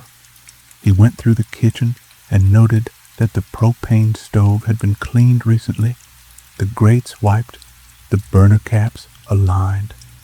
The sink was dry, the counter was clear except for a tin of coffee and a jar of sugar and a box of matches.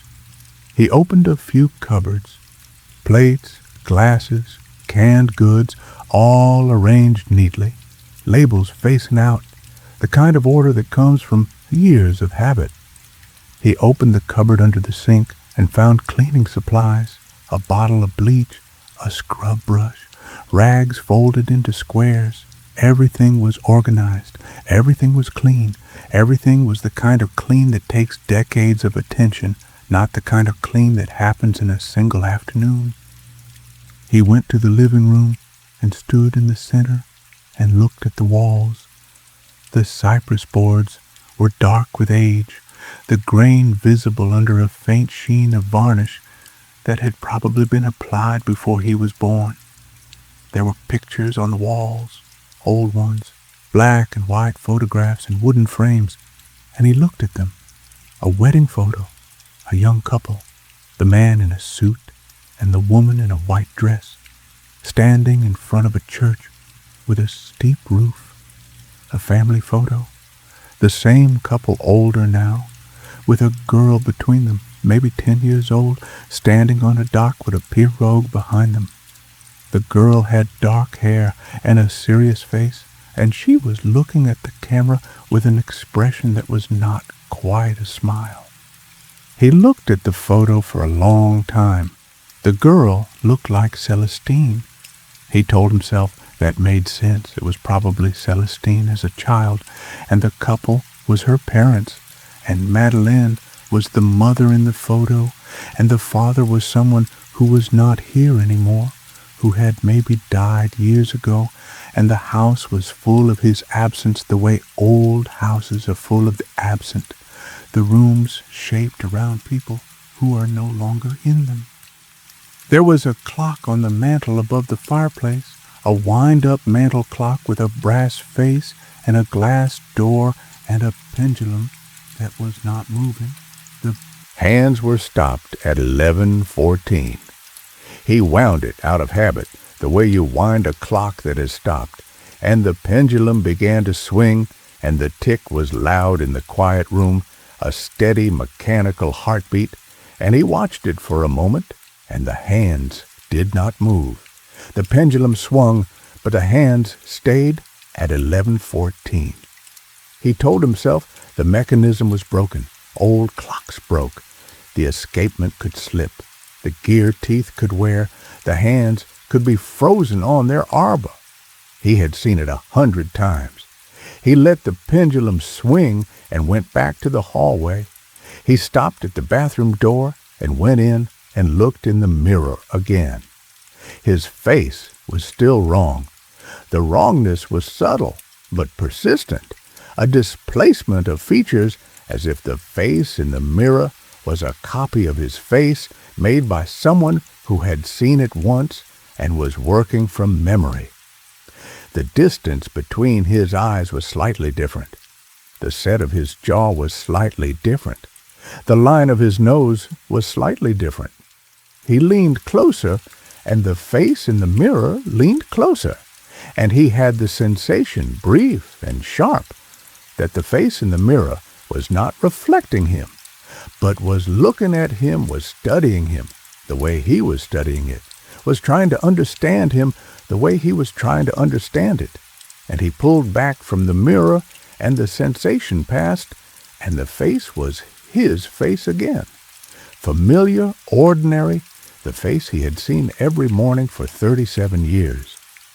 He washed his hands again, though he did not need to, and he did not look in the mirror again. He went back to the bedroom and sat in the chair, and Madeline had not moved. Her breathing was shallow and steady, and the mosquito net was still, and the lamplight was warm, and the bayou sounds were normal, and the clock in the living room was ticking, steady and mechanical, and he could hear it from here, the tick carrying through the house, and it was a sound that should have been comforting but was not, because the hands were not moving, because the time was stuck at 11:14, because the clock was ticking, but the time was not passing, and he sat in the chair, and he listened to the ticking, and the bayou, and the shallow breathing, and he waited for the night to end, and the night did not end, and the clock ticked, and the hands did not move, and the time did not pass, and he sat, and he watched, and he waited. At 6 o'clock, the grayness became light, and the bayou sounds came back, and the humming stopped, and Madeline's breathing was steady and shallow, and the mosquito net was soft and white, and everything was as it should be. Elias stood up, and his body ached, the ache of a man who has sat in a chair all night, and he stretched, and he went to the kitchen and made coffee on the propane stove, and he drank it standing at the window, looking out over the water. The bayou was calm. The pirogue was tied to the post. The sky was pale. It was morning. Celestine came down the stairs. She was wearing the same clothes she had been wearing when he arrived. She smiled and said, "How was the night?" Elias looked at her, and she was solid and real and present. The smell of camphor and coffee, the gray streaked hair, the small hands, and he said, "It was fine." Quiet. She did not get up. Celestine nodded and said, "Good, that is good. You will come back tonight then?" And Elias said yes, and he meant it, and he could not remember why he meant it, only that he did. That coming back felt right, that coming back felt like something he had always done, something he would always do, and the thought of not coming back did not occur to him, because it could not occur to him, because that was part of it.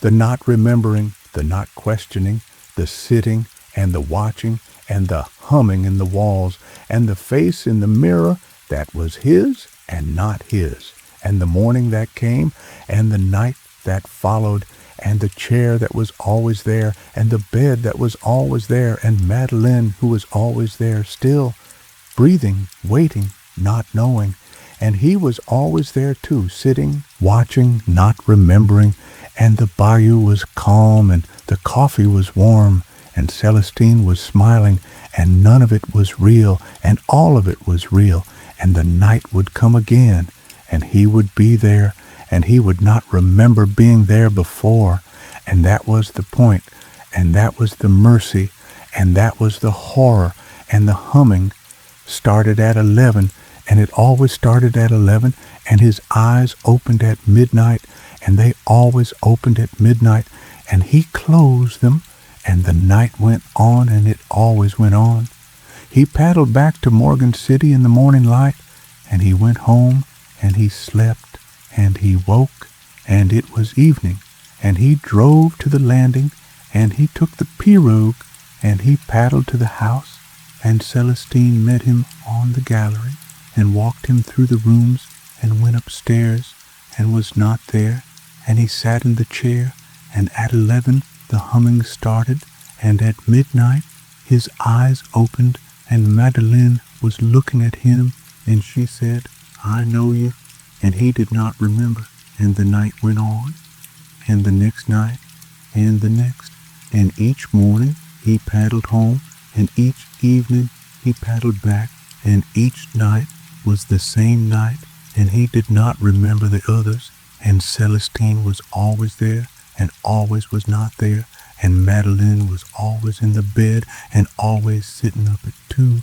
and always saying, "I know you," and always lying back down, and always humming, and the mirror always showed him a face that was his and not his, and the dust in the loft was always undisturbed, and the bayou was always calm.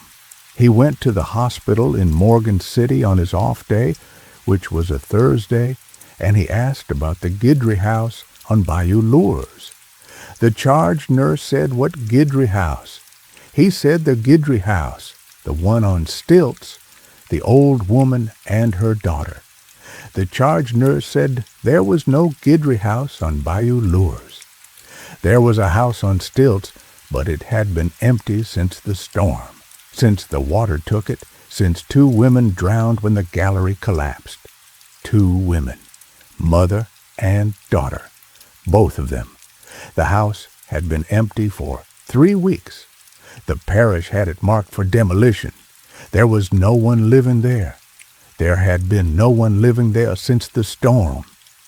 Elias said, "I have been going there every night."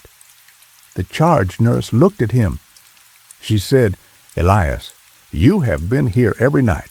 You worked the last 6 shifts. You have not left the hospital." He said, "No, I have been at the Guidry house. I was hired by Celestine Guidry to sit with her mother."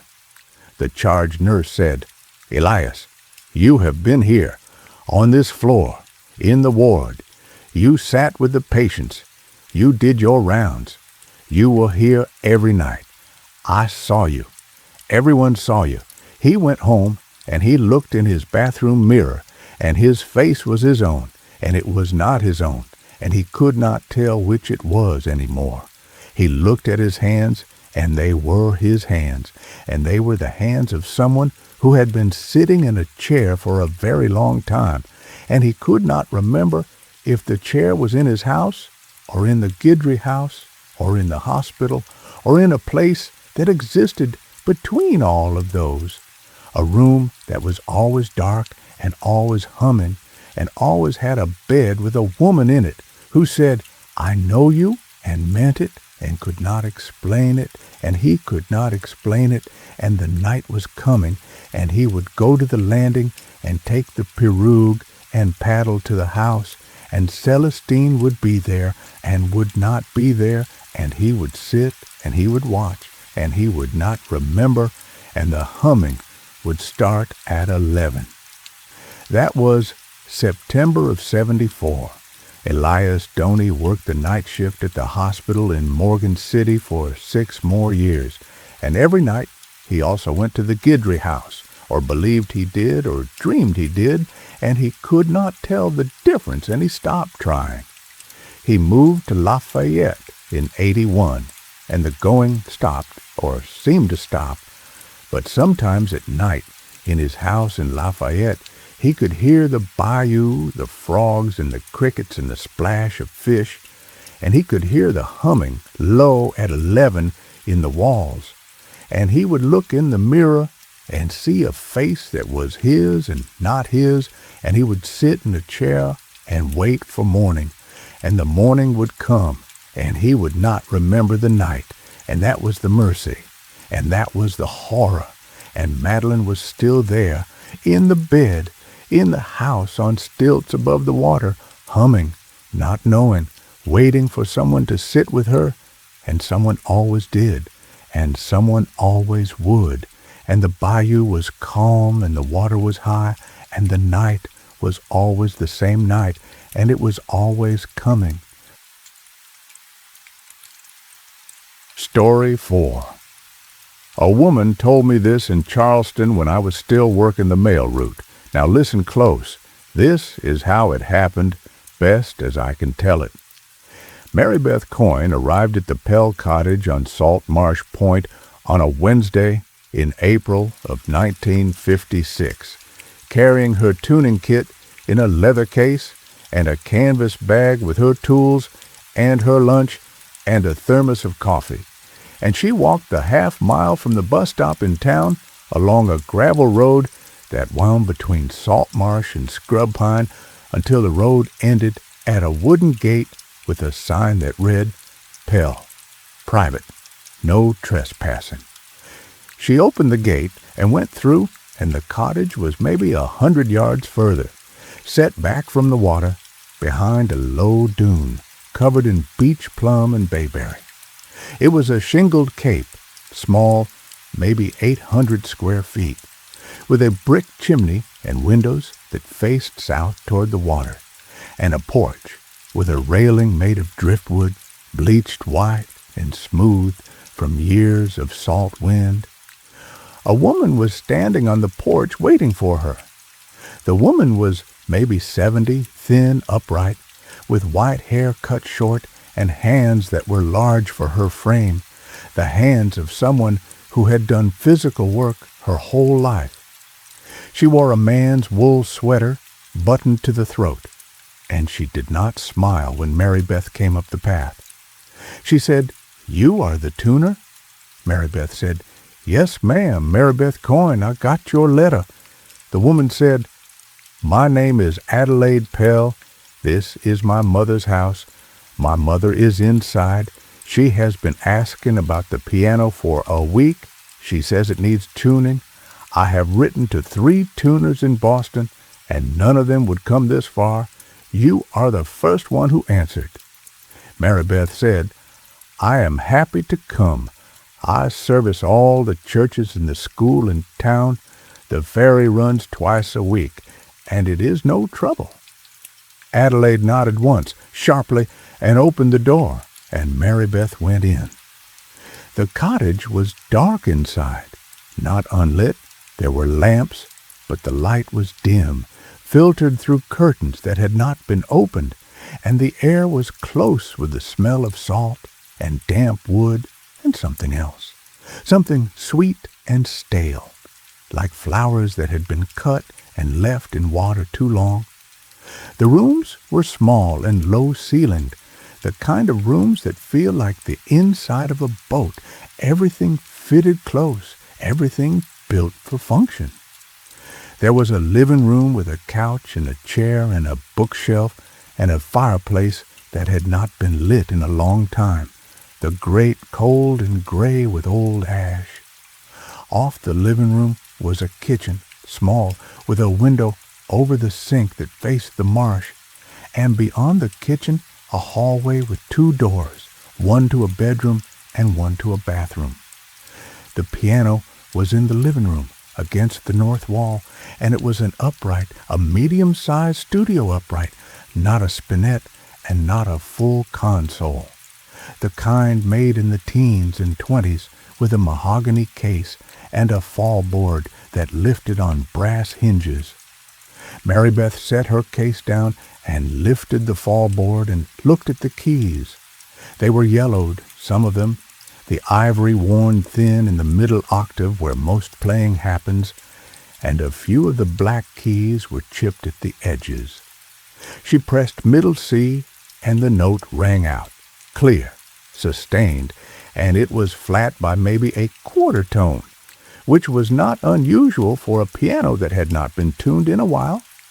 She pressed the next key and the next, working her way up the keyboard, and they were all flat, all by about the same amount, which suggested the whole instrument had slipped uniformly, which happened with seasonal humidity changes, especially near salt water.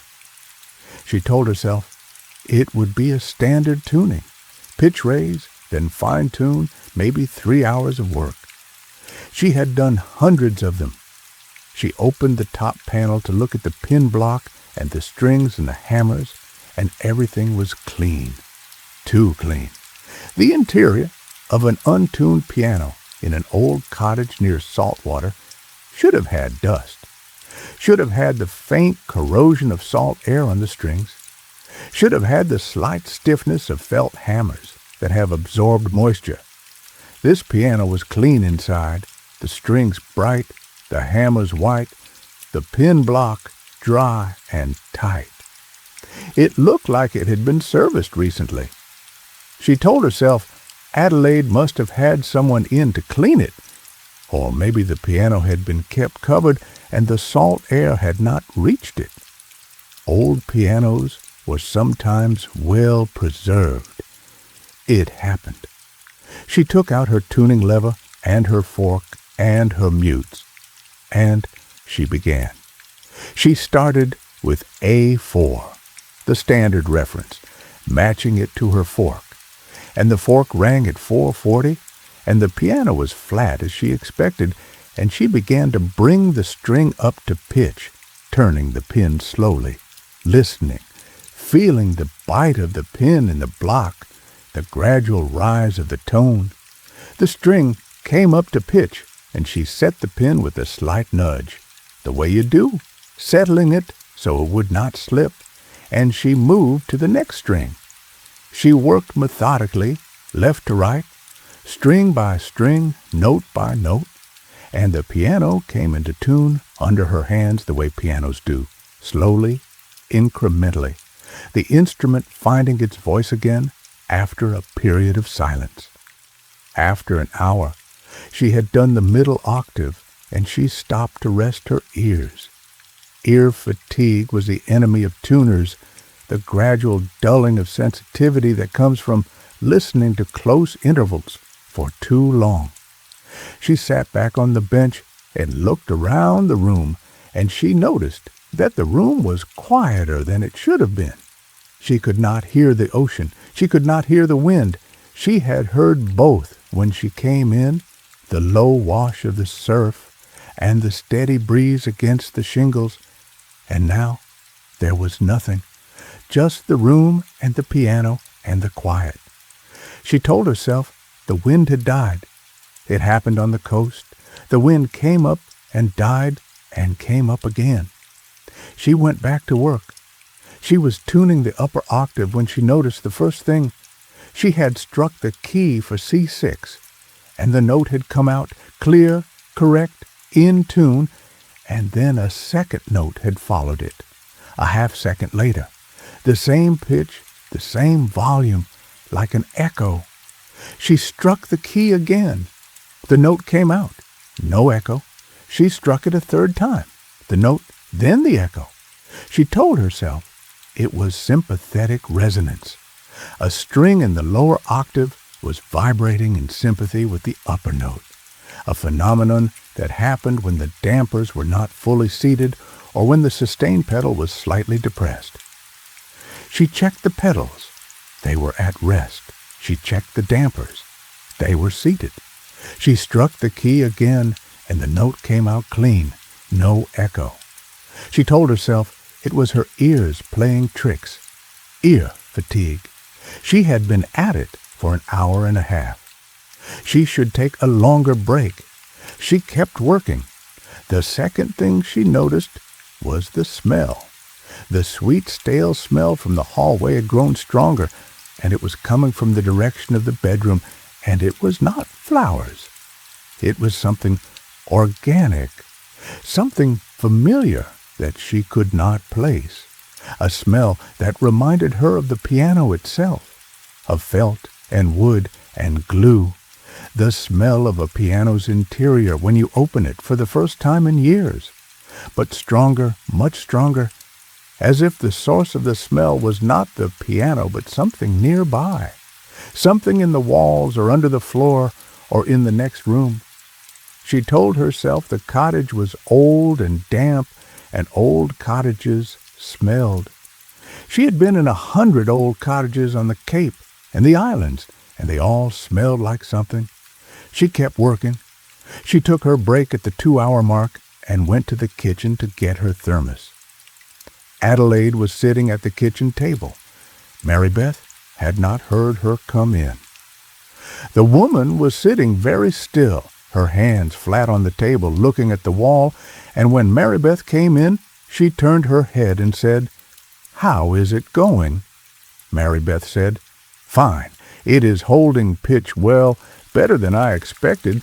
I should be done in another hour." Adelaide said, "My mother wants to know if you can play something when you are finished." Mary Beth said, "I can play a hymn or two if she would like that." Adelaide said, "She would like that. She used to play before her hands changed." Mary Beth said, "Her hands changed." Adelaide looked at her hands, her own large hands, and she spread them on the table and looked at them, and she said, "Yes, her hands changed. They got stiff. The fingers curled. They would not straighten. The doctor said it was arthritis. But it was not arthritis. It was something else. The fingers curled inward, and the knuckles swelled, and the skin got hard and smooth like the surface of a piano key, and she could not play any more. She could not do anything with her hands. She just sat and listened and asked for the piano to be tuned, even though nobody played it. Mary Beth said, "She just wants it in tune." Adelaide said, "Yes. She says it sounds wrong when it is not in tune. She says she can hear it from her room. Even with the door closed, she can hear every note that is out of place, and it distresses her." Mary Beth said, "I understand." She did not understand, but she said she did, because that was what you said to the family of the person whose piano you were tuning. She went back to the piano and finished the upper octave and started on the lower. The bass strings on an old upright were often the most difficult, the strings thick and stiff, the pins sometimes loose in the block, the tone muddy and hard to hear. She worked her way down, note by note, and the strings were tight, the pins were solid, the tone was clear, clearer than it should have been for strings this old. She pressed the pedal to check the damper action, and the pedal was smooth, too smooth, the felt not worn at all, and she thought that was odd for a piano that supposedly had been played enough to wear the ivory on the middle octave keys. She told herself some people wore keys faster than others, some hands were harder on ivory, and the pedal mechanism might have been rebuilt at some point. Old pianos had histories. Parts got replaced. It was not unusual. She was tuning the lowest octave when the third thing happened. She struck A1, the lowest note on the piano, and the note came out, and it was wrong. Not flat, not sharp, not out of tune in any way she could identify. Wrong. The timbre was wrong. The note had a quality to it that was not the quality of a piano string vibrating, something in the overtone series, something in the resonance, a secondary tone that was not a sympathetic vibration, but something else, something that sounded almost like a voice. She struck the note again, and the same thing happened. The piano tone followed by something else, something that hovered at the edge of hearing, that was there and not there, that felt less like a sound and more like a presence in the room, something that had been disturbed by the note, something that had been sleeping in the strings and had woken up. She stopped. She put her lever down, and she sat very still on the bench, and she listened. The room was quiet. The silence was the same silence she had noticed before, the absence of wind and surf. But now it was deeper, not just the absence of outside sound, but the presence of something else, a density to the air, a pressure, like the room was sealed, like the air inside it had become something other than air. She could feel it on her skin. She could feel it in her fingers, the fingers that had been touching the keys, a tingling, a warmth, a sensation that was not pain, but was not comfortable either, like her fingers were being held by something gently. From the inside, she looked at her hands. They were her hands, the same hands she had always had, the hands of a piano tuner, the hands of a woman who had been playing and tuning since she was 9, strong fingers, callous fingertips, the nails trimmed short. They were her hands. She flexed them. They moved. She spread them wide and looked at the skin between her fingers, and it was smooth and normal, and she told herself she was tired, and she was letting the quiet get to her, and she needed to finish and leave. She went back to the bass octave and tuned the remaining strings, and the wrongness did not come back. Each note was clean and correct and in tune, and she finished the lower register and went back to the middle to check her work, playing intervals, octaves and fifths and thirds, listening for beats, for inconsistencies, for the subtle wavering that tells you a note is not quite right. Everything was clean. Everything was in tune. The piano sounded better than it had any right to sound, given its age and its environment, and she told herself she had done good work and she should be pleased. She closed the panels and lowered the fallboard, and she sat on the bench and she played.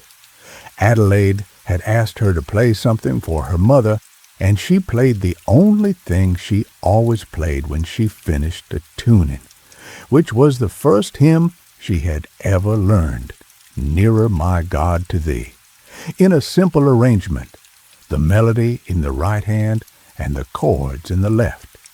And the piano sang it out, clear and warm and full, and the sound filled the room, and it was beautiful. It was the sound of a well-tuned piano in a small room, and Mary Beth felt the satisfaction she always felt at this moment, the pleasure of having brought an instrument back to itself. And she played the hymn through to the end, and the last chord sustained and faded, and the room was silent. And then the echo came, not from the piano, from the bedroom, the same chord, the same note, the same volume, played back from behind the closed door of the bedroom at the end of the hall. A perfect echo, a reproduction so exact that it could not have been a person playing, because no person could have matched the timing and the dynamics so precisely. It was as if the piano had a second voice, a voice that lived in the next room, a voice that had been listening all afternoon and had learned the hymn and was now singing it back.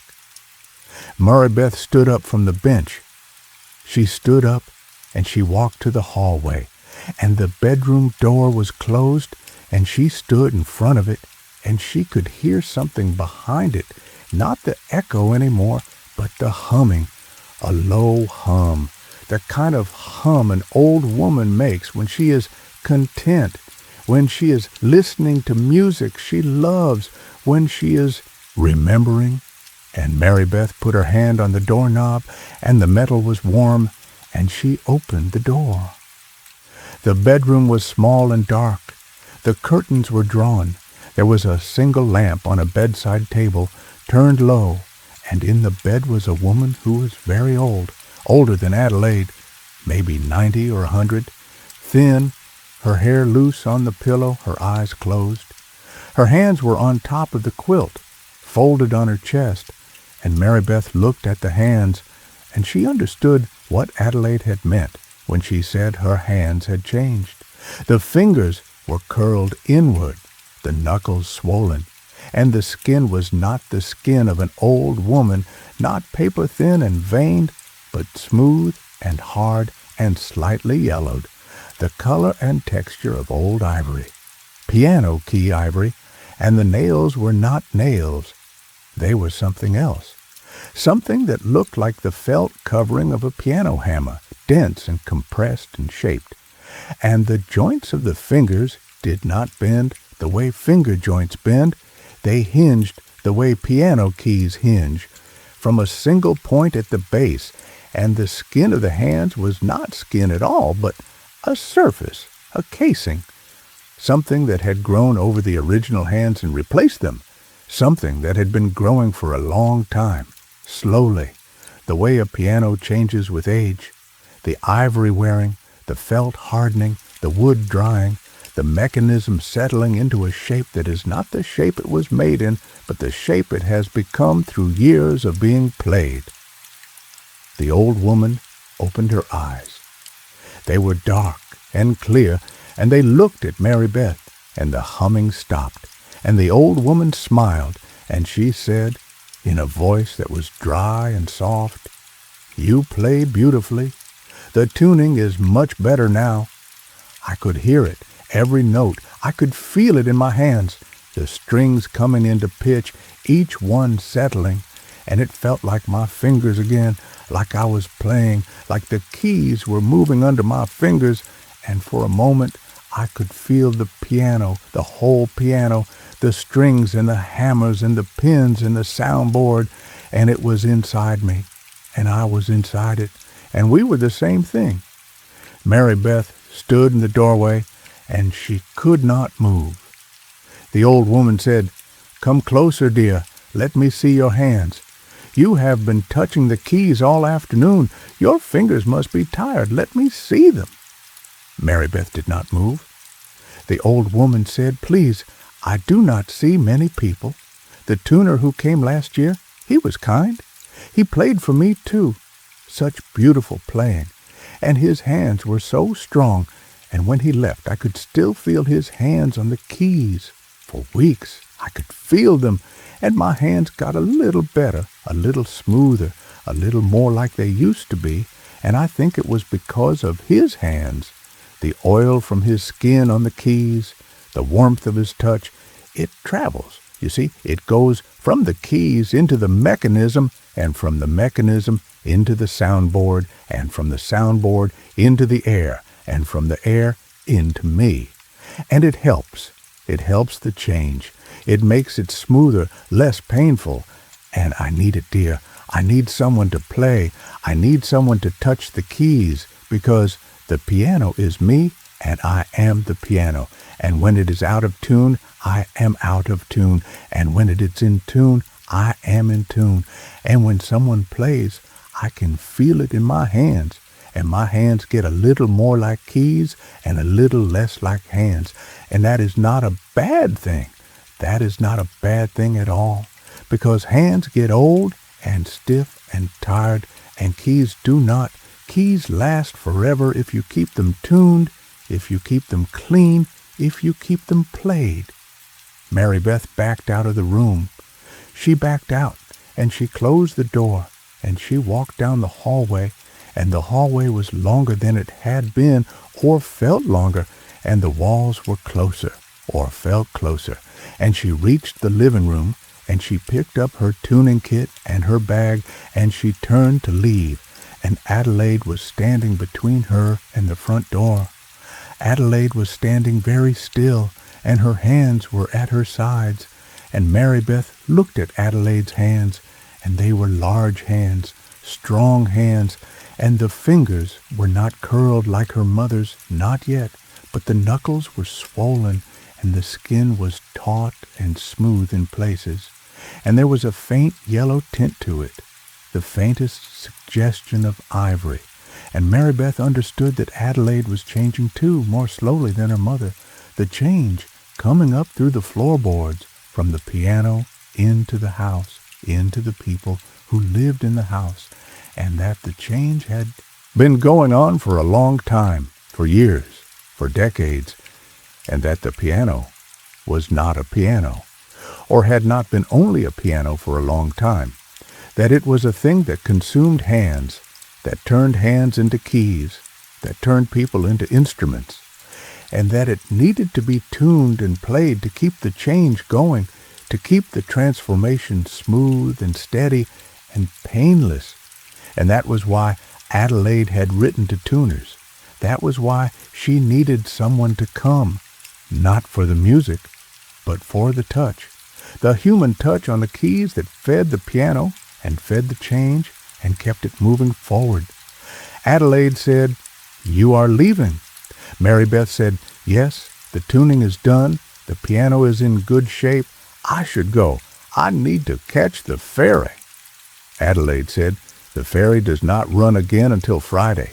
It is Wednesday." Mary Beth said, "Then I will walk to town. I will find a place to stay. I cannot stay here." Adelaide said, "You can stay here. We have a room. It is no trouble. My mother would like the company. She does not see many people, and you could play for her in the morning. She would so love to hear you play in the morning." Mary Beth said, "No, I am sorry I cannot. I have other appointments. I need to go." Adelaide did not move from the door. She said, "The tuner who came last year, the one I told you about, he said the same thing. He said he needed to go. He said he had other appointments. He left on the ferry on Friday, and he came back on the ferry on Wednesday, and he tuned the piano again, and he played for my mother, and he left, and he came back, and he came back, and he came back. He came back 6 times. Each time he stayed longer, each time he played more. The last time he stayed for a week. He played every day, morning and evening, hymns and songs and pieces I did not recognize, and my mother was so happy. Her hands were so smooth, and the tuner's hands were changing too. By the last visit, his fingers were stiffer, the skin was tighter, and he did not seem to notice. Or if he noticed, he did not seem to mind. And on the last day, he sat at the piano and played, and when I came in to call him for supper, he was still sitting on the bench. But his hands were on the keys, and they were not moving, and I thought he was resting. But he was not resting. He was part of it. His hands had become part of the keys. The fingers had settled into the gaps between the keys, and the skin had fused with the ivory, and he was sitting there, upright, eyes open, and he was not dead. He was not alive. He was something else. He was a mechanism, a part of the piano, and the piano played itself that night. It played all night, and my mother hummed along in her bed, and her hands were smooth and hard and yellow and beautiful. Mary Beth pushed past Adelaide and opened the front door, and the salt air hit her face, and the sound of the surf came back, the wind, the gulls, the world outside the cottage, and she ran. She ran down the path and through the gate and along the gravel road, and she did not stop until she reached town, and she went to the ferry office, and she waited for the next boat, and she got on, and she rode to the mainland, and she went home, and she put her tuning kit away, and she did not tune a piano for 3 weeks. After 3 weeks, she tuned a piano at the Methodist Church in Falmouth, and her hands were fine. Her fingers were flexible, and her skin was skin, and her nails were nails, and she played the hymn at Sunday service, and nothing happened. No echo, no wrongness, no tingling. She told herself the Pell cottage was behind her. She told herself she would not go back. She had received a letter from Adelaide, forwarded by the post office, asking her to come for a follow-up tuning, and she had not answered it. She put it in a drawer, and she closed the drawer, and she did not think about it. In June, she noticed her hands. Not a big change, a small one. The skin on the backs of her fingers was smoother than it had been, tighter, and when she flexed her fingers, the knuckles did not bend quite as far as they used to. She told herself she was 38, and joints stiffened with age, and it was nothing. In July, she tuned a piano at the school, and her left hand cramped during the session, the fingers curling inward, and she had to stop and massage them. And the cramp passed, and she finished the job and drove home and soaked her hands in warm water, and they were fine. In August, she woke in the night, and her hands were rigid, the fingers curled, the knuckles locked, and she could not straighten them, and she lay in the dark, and she could hear the piano, the Pell piano, clear as if it were in the next room, every note in perfect tune, and she could feel the keys under her fingers. She could feel the ivory, smooth and cool and familiar, and her hands relaxed and her fingers straightened, and they were her hands again. But the skin was different, tighter, smoother, and the nails were thicker, denser, and she could not pretend any more that nothing was happening. She drove to the library in Hyannis, and she looked up the Pell family. There were articles in the old newspapers going back to the 1890s. The Pell cottage had been built in 1872 by a man named Theophilus Pell, a piano maker from Boston who had moved to the Cape for his health. He had built the cottage, and he had built a piano in it, by hand, over the course of 2 years. And the piano was the first thing in the house. The house had been built around the piano, the walls erected around the instrument, the rooms laid out to contain it and to carry its sound. Theophilus had played the piano every day for 30 years, and he had died in 1902 at the keyboard, sitting upright, hands on the keys, and the newspaper said he had been found by his daughter, who said he looked as if he were still playing. His daughter was Eloise Pell, who had played the piano every day for 40 years and who had died in 1942 at the keyboard, sitting upright, hands on the keys, and the newspaper said she had been found by her daughter Adelaide, who said she looked as if she were still playing.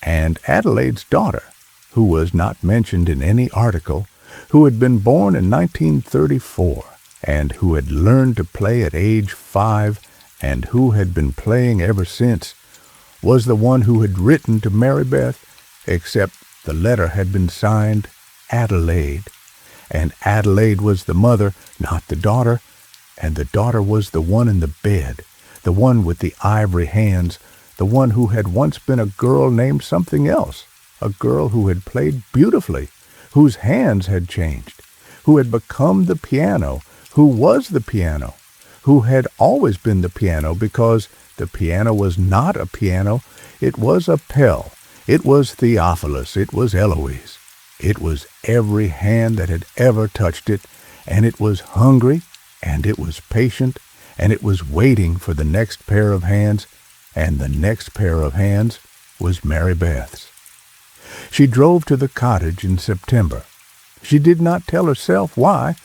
She told herself she was going to check the tuning, that a summer of humidity would have knocked it out of pitch, that it was professional responsibility. She drove to the landing, and she took the ferry, and she walked the gravel road, and she opened the gate, and she went up to the porch, and the door was open, and she went in. The piano was there, against the north wall, the fall board down, and the cottage was quiet, that same sealed quiet, that same dense silence. And she sat on the bench, and she lifted the fall board, and she looked at the keys, and they were smooth and white and warm, and she put her hands on them, and they felt like home. She played to him, and she played other things she did not remember learning, pieces that came from somewhere in her fingers, in the keys, in the mechanism, in the wood and the wire and the felt, and the piano sang, and the cottage hummed, and her hands moved, and the skin was smooth and hard and yellow, and she did not care. She did not care because the music was beautiful, and the keys were warm, and her hands did not hurt any more, and she could play forever. She could play forever. And the door to the bedroom was open, and the bed was empty, the quilt folded, the pillow smooth, and Adelaide was not in the kitchen, and the ferry did not run until Friday, and it was only Wednesday, and she had 2 days to play, and the piano was in perfect tune, and her hands were on the keys, and the keys were her hands, and there was no difference anymore, no difference at all. The ferryman who came on Friday found the cottage empty. He found the piano in the living room with the fall board down, and he found a woman's leather case on the floor and a thermos on the kitchen counter, and he called out, and no one answered, and he left, and he told the constable in town, and the constable came out on the next ferry and searched the cottage and found no one. The piano was there, in tune, warm to the touch.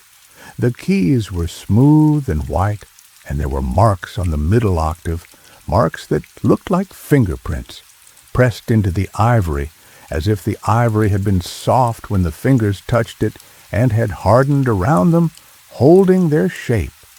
And the constable noted this, and he noted the empty cottage, and he noted the tuning case, and he filed his report, and nothing came of it. Because there was nothing to come of it, no body, no crime, no evidence of anything except a piano in a cottage on the Cape that was in remarkably good tune for an instrument of its age. Mary Beth Coyne was never found. Her sister in Boston received a letter in October, postmarked from the Cape, in Mary Beth's handwriting, saying she had taken a position as a live-in caretaker on Salt Marsh Point, and she was well, and she was happy, and she was playing every day, and her hands had never been better. The sister wrote back but received no reply. She wrote again in November and again in December, and there were no replies. In January, she drove to the Cape and took the ferry and walked the gravel road and found the cottage locked and the gate closed and the sign still reading, Pell, private, no trespassing. She knocked on the door, and no one answered. She looked through the window, and the cottage was dark, and the piano was there, against the wall, the fall board down, and the keys were white and smooth, and she thought she heard someone playing, very faintly, a hymn she recognized, Nearer, My God, to Thee. But the sound was so soft she could not be sure it was not the wind. She drove home, and she did not go back. The cottage is still there, the gate is still there, the sign is still there, the ferry still runs twice a week.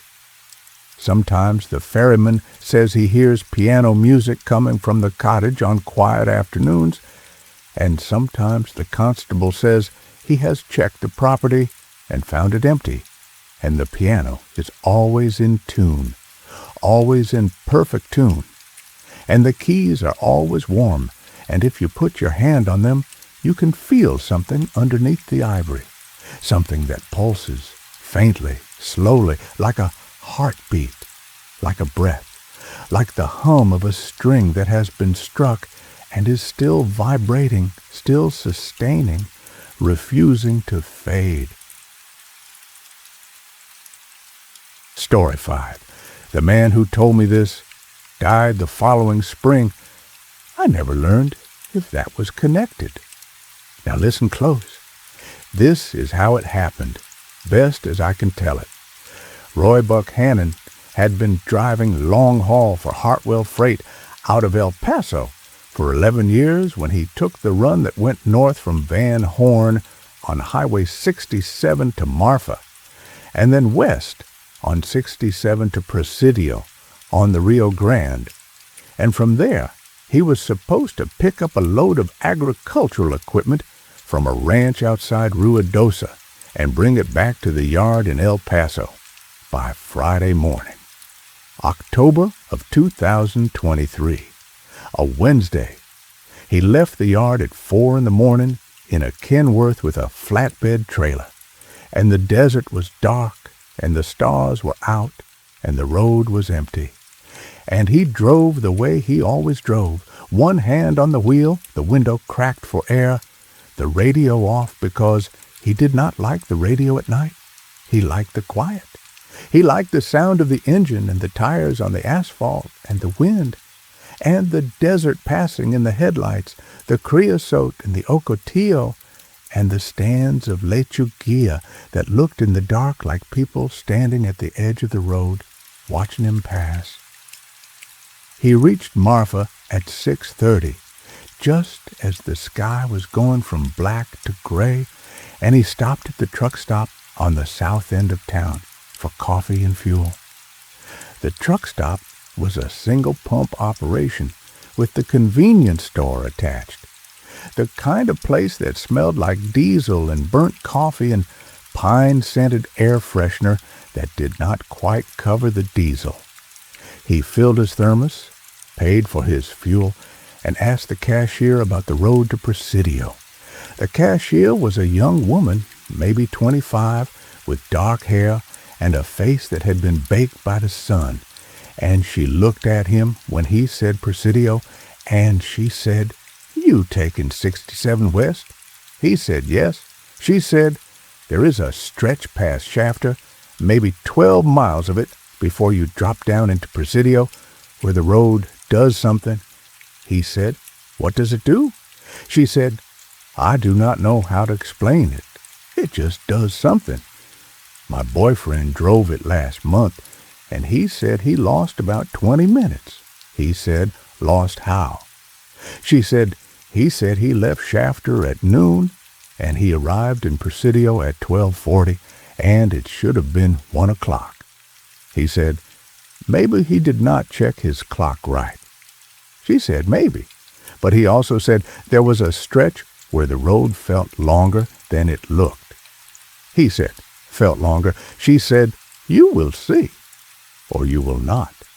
Some people do not. He thanked her and bought a pack of peanut butter crackers and a bottle of water, and he got back in the Kenworth, and he drove west. The road from Marfa to Presidio is maybe 60 miles of two-lane blacktop that goes through high desert grassland and then climbs into the Chinati Mountains through a series of switchbacks before dropping down the western slope into the river valley. It is a good road, well-maintained, not heavily traveled, and Roy had driven it a dozen times over the years without incident.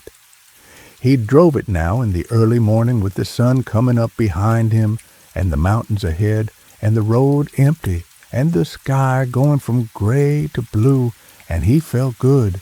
He felt the way he always felt on a morning run, rested and alert and content with the solitude of the cab and the rhythm of the road.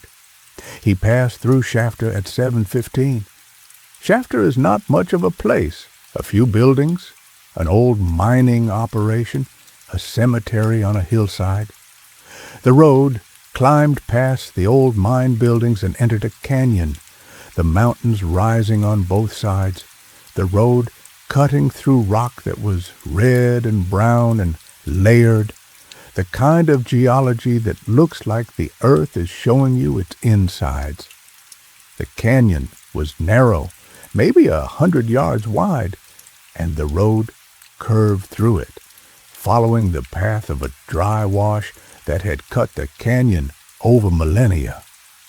Roy drove through the canyon, and the road straightened, and he came out the other side, and the valley opened up below him, and he could see Presidio in the distance, a small cluster of buildings on the river, and the river itself, a thin line of brown water, and beyond it, Mexico, the mountains of Chihuahua, rising in the haze. He checked his clock. 7:20, 5 minutes through the canyon. That was about right. He dropped down the western slope, a series of gentle curves, and he reached the valley floor, and the road straightened, and he could see Presidio ahead, maybe 10 miles. And he settled into the drive, and he watched the road and the desert and the road signs and the mile markers, and he drove. He drove for 20 minutes. He checked his clock 7:40. He had been driving for 20 minutes since the canyon, and Presidio was still 10 miles ahead. He had not stopped. He had not slowed. The road was straight and flat, and he was doing 55 and 20 minutes. At 55 is 18 miles, and Presidio was 10 miles from the canyon mouth, and he should have been there already. He should have been in Presidio 10 minutes ago. But Presidio was still ahead, still 10 miles, the same distance it had been when he left the canyon.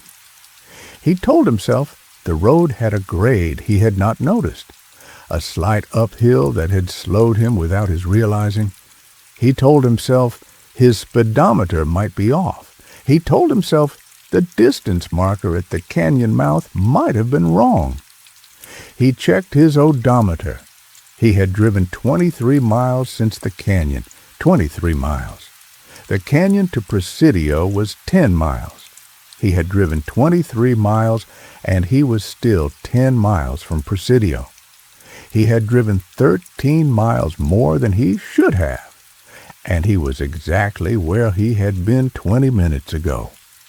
He pulled over, he stopped the truck on the shoulder, and he got out, and he stood in the road, and he looked ahead, and he looked behind, and the road was straight and flat and empty in both directions, and Presidio was ahead, 10 miles, and behind him the mountains rose, and the canyon was somewhere back there, and the desert was flat and open, and there was nothing between here and Presidio but road and creosote and the thin line of the river. He got back in the truck, and he drove. He drove for another 20 minutes. He checked his clock, 8 o'clock. He checked his odometer. He had driven another 19 miles. He had driven 42 miles since the canyon. Presidio was still ahead, still 10 miles. The same 10 miles. The same distance. He was not getting closer. He was driving, and the road was going by under his wheels, and the mile markers were going by outside his window, and the odometer was counting up, and Presidio was not getting closer. He pulled over again. He got out, and he walked to the edge of the road, and he looked at the mile marker. It said Presidio 10. He walked back to the truck, and he drove, and after 1 mile he passed another marker, and it said Presidio 9. 9 miles. He was closer. He was 1 mile closer. He drove another mile, and the marker said Presidio 8. 8 miles. He drove another mile. Presidio 7. He was moving. He was getting closer. He was covering ground. He drove another mile, and the marker said Presidio 7. 7, not 6. 7. He had driven a mile, and the marker had not changed. He drove another mile. Presidio 7, same. He drove another mile. Presidio 7, same. He drove 5 more miles. Presidio 7, same. He was driving, and the miles were passing, and the town was not getting closer. He stopped the truck. He turned off the engine, and he sat in the cab, and the silence of the desert came in through the cracked window, the dry heat and the sound of nothing, the absolute nothing of the high desert at 8 in the morning, when the wind has not come up yet, and the birds are still in the shade, and the world is holding still. He sat there for 5 minutes, and he started the engine, and he drove, and the marker said Presidio 7, and it said Presidio 7, and it said Presidio 7, and he drove for an hour, and the marker never changed, and the odometer counted up 50 miles, 60 miles, 70 miles, and Presidio was 7 miles away, and the road was straight, and the desert was flat, and the town was right there, right there. He could see the buildings, he could see the water tower, he could see the bridge over the river, and he could not reach it. He did not know how long he drove. 2 hours? 3. The sun moved across the sky. The heat in the cab built up, and he turned on the air conditioner, and the air conditioner worked, and the cab was cool and he drove, and the road went by, and the mile markers went by, all of them saying Presidio 7, and the odometer counted up 100 miles, 110, 120, and he was 7 miles from Presidio, and he had been 7 miles from Presidio for 120 miles, and the road did not end, and the town did not get closer, and the desert did not change. He tried turning around. He turned the truck around on the road, and he drove back the way he had come, and the mile markers went backward, Presidio 8, Presidio 9, Presidio 10. And then he was back at the canyon mouth, and the mountains were ahead, and Shafter was behind the mountains, and he turned around again, and he drove west, and the markers went down. Presidio 9, Presidio 8, Presidio 7, and they stopped at 7, and they did not go to 6. And he was stuck again, 7 miles out, driving and not arriving. He stopped at a mile marker that said Presidio 7, and he got out and he walked.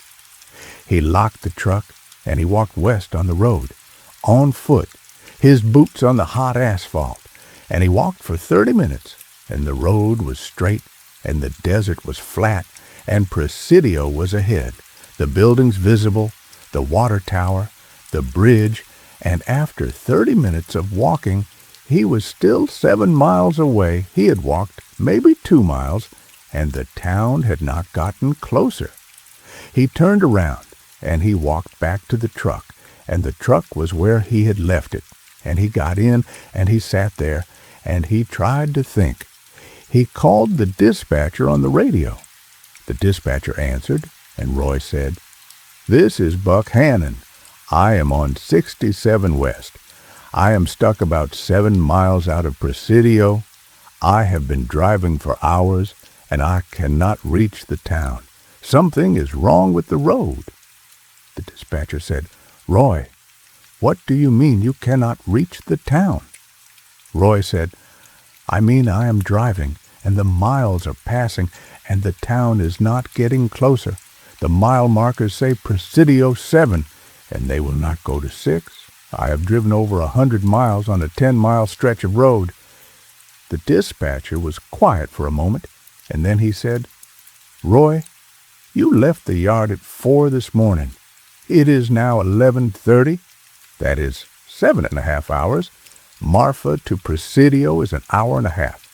Where have you been for the last 5 hours?" Roy said, "I have been on the road. I have been driving the road. I have not stopped. I have not gotten off."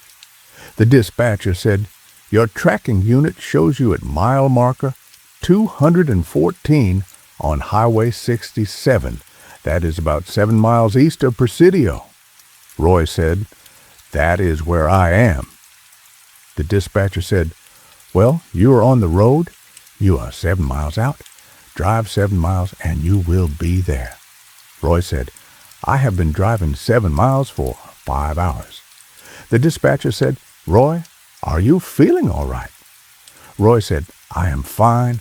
I am not tired. I am not sick. The truck is fine. The road is fine. The road just does not end." The dispatcher said, "I am going to call you back." He did not call back. Roy turned off the radio. He sat in the truck, and the sun was high, and the heat was building, and the air conditioner was running, and the fuel gauge was dropping. He had a half tank. At the rate he was going, he would run out of fuel before he ran out of road. He thought about that. Running out of fuel in the desert on a road that did not end, 7 miles from a town he could see but could not reach. He thought about what that would be like, the engine dying, the air conditioner stopping, the heat building in the cab, the sun moving across the sky, the night coming, the stars coming out, the road stretching ahead, 7 miles, 7 miles, 7 miles, forever. He got out of the truck, and he stood on the road, and he looked at the desert and the sky and the mountains behind him and the town ahead, and he noticed something. he had not noticed before. There were no tracks on the road, no tire tracks, no skid marks, no evidence that anyone had driven this road today. The asphalt was smooth and clean and dark, the way fresh asphalt looks, the way a road looks that has just been laid and has not been driven on. But this road was not fresh.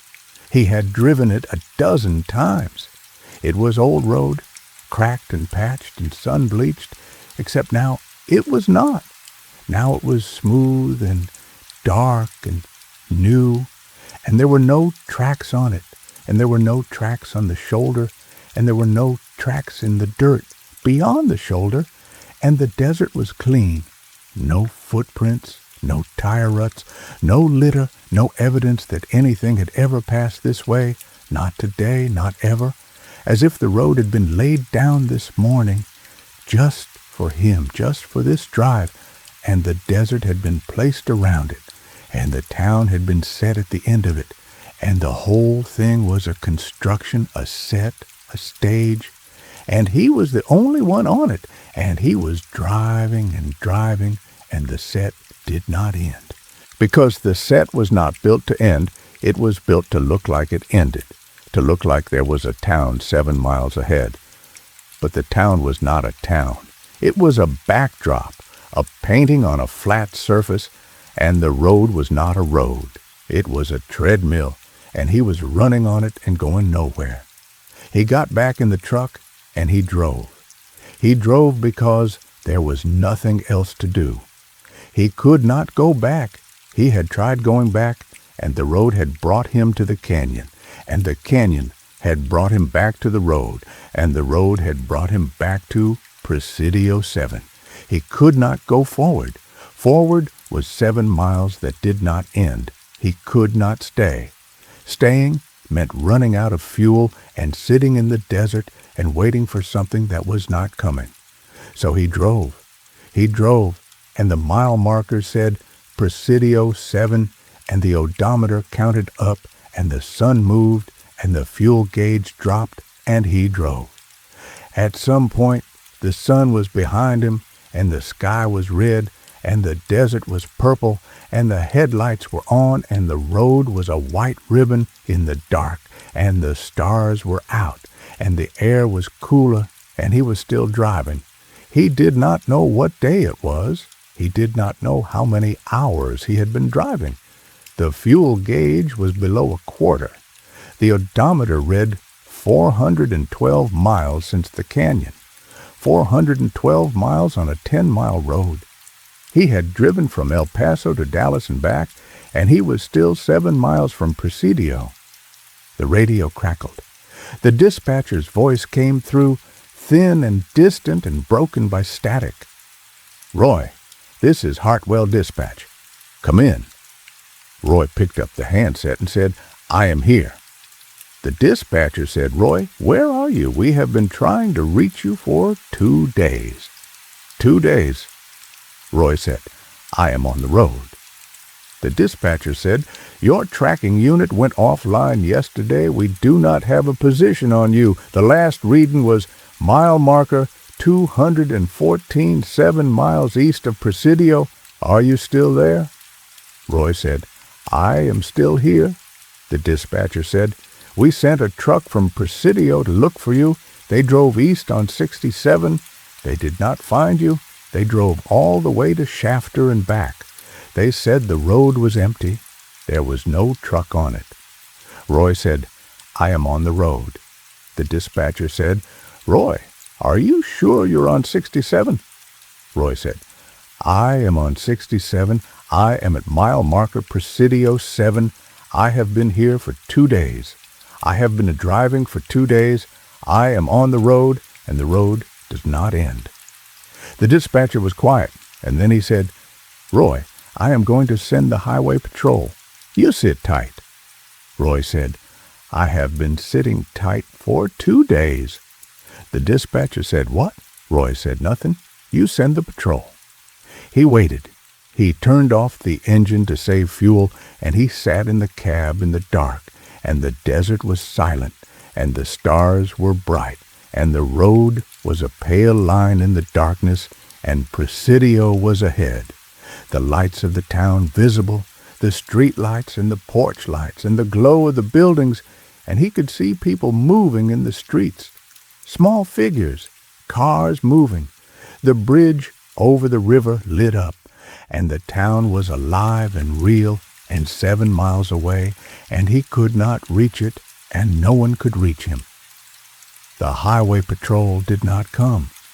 The radio crackled again at midnight, and the dispatcher said, "Roy, the patrol drove the road from Presidio to Shafter and back.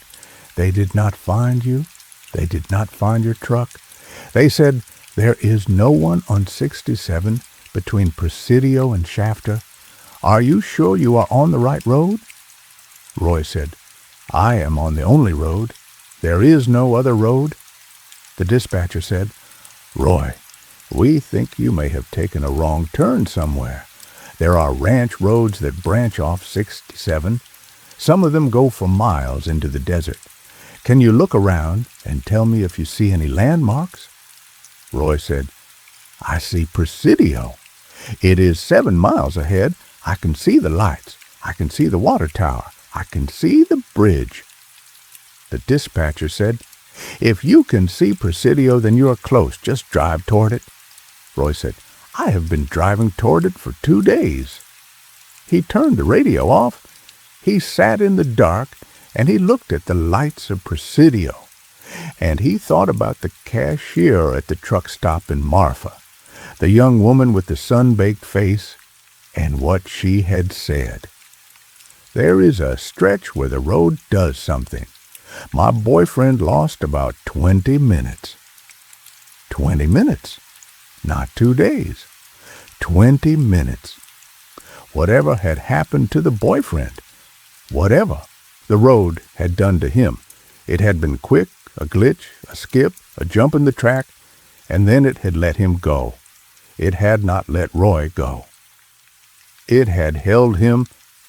For 2 days, it had held him on a 10-mile road, and he had driven 400 miles, and he was 7 miles from his destination, and the fuel was almost gone, and the town was right there, and the town was a painting, and the road was a treadmill, and the desert was a stage, and he was the only actor, and the play did not end. In the morning, he got out, and he walked again. He walked west on the road toward Presidio, and the sun came up, and the heat built, and he walked for an hour, and the town did not get closer, and he turned around and walked back, and the truck was there, and he got in, and he started the engine, and the fuel light came on, the amber glow on the dash, and he had maybe 30 miles of driving left, and the road was infinite, and 30 miles was nothing. 30 miles was a rounding error on the road he had already covered, and when the fuel ran out, the engine would die, and the air conditioner would stop, and the cab would heat up, and he would sit in the heat, and the road would stretch ahead, 7 miles, and Presidio would be there, visible, reachable, unreachable, and he would be on the road, and the road would not end. He drove until the fuel ran out. The engine sputtered and coughed, and the truck coasted to a stop on the shoulder, and the silence came in, the desert silence, the absolute nothing. And he sat in the cab, and the fuel light was on, and the engine was dead, and the air was still cool, but it would not stay cool, and the sun was climbing, and the road was ahead, 7 miles, and Presidio was ahead, the water tower and the bridge and the buildings and the people, and he was here, on the shoulder, out of fuel, out of road, out of time. He got out. He took his water bottle and his thermos, which was empty, and his phone, which had been dead since yesterday, and he started walking. He walked west on the road, toward Presidio, and he walked for 2 hours, and the town did not get closer, and the heat was building, and his water was half gone, and he turned around and walked back to the truck, and the truck was there, and he got in, and he sat in the heat, and he waited. On the 3rd day, he saw the lights at night change. The street lights in Presidio, the ones he had been watching for 2 days, the ones that had been on and off in the normal pattern of a town at night, they changed. They moved. The whole town shifted like a picture being adjusted on a wall, a slight tilt, a slight pan, and then it settled, and it was in a different place, not much different, maybe 100 yards to the north, but it was different, and he understood that the town was not a fixed thing. It was a moving thing. It moved to stay ahead of him. It moved to maintain the 7 miles. It was not that the road was too long. It was that the destination was retreating. The town was keeping its distance. The town did not want him to arrive, or the road did not want him to arrive, or the thing that had made the road and the town and the desert did not want him to arrive, because arriving would end the driving, and the driving was the point. The driving was what the road was for. The road was not built to take people to Presidio. The road was built to keep them driving, and he was driving, and the road was working, and the road would work forever if he let it. If he had fuel, if he had water, if he had years, the road would stretch, and the town would retreat, and he would drive and drive and drive and never arrive, and the odometer would count up into the millions, and the miles would pass, and the road would not end, because the road was not a road. It was a sentence, and the sentence did not have a period, and he was inside it, driving, and the sentence was inside him, and he could not get out. On the 4th day, he walked away from the road. He walked south, into the desert, away from the asphalt, away from the mile markers, away from the truck, and the desert was flat and open, and the ground was hard and rocky, and the creosote was sparse, and the heat was relentless, and he walked for an hour, and he could not see the road behind him, and he could not see Presidio ahead of him, and the desert was the same in every direction, and he was in the middle of it on foot, with no water and no shade and no direction, and for the first time in 4 days, the road was not there. The treadmill was not there.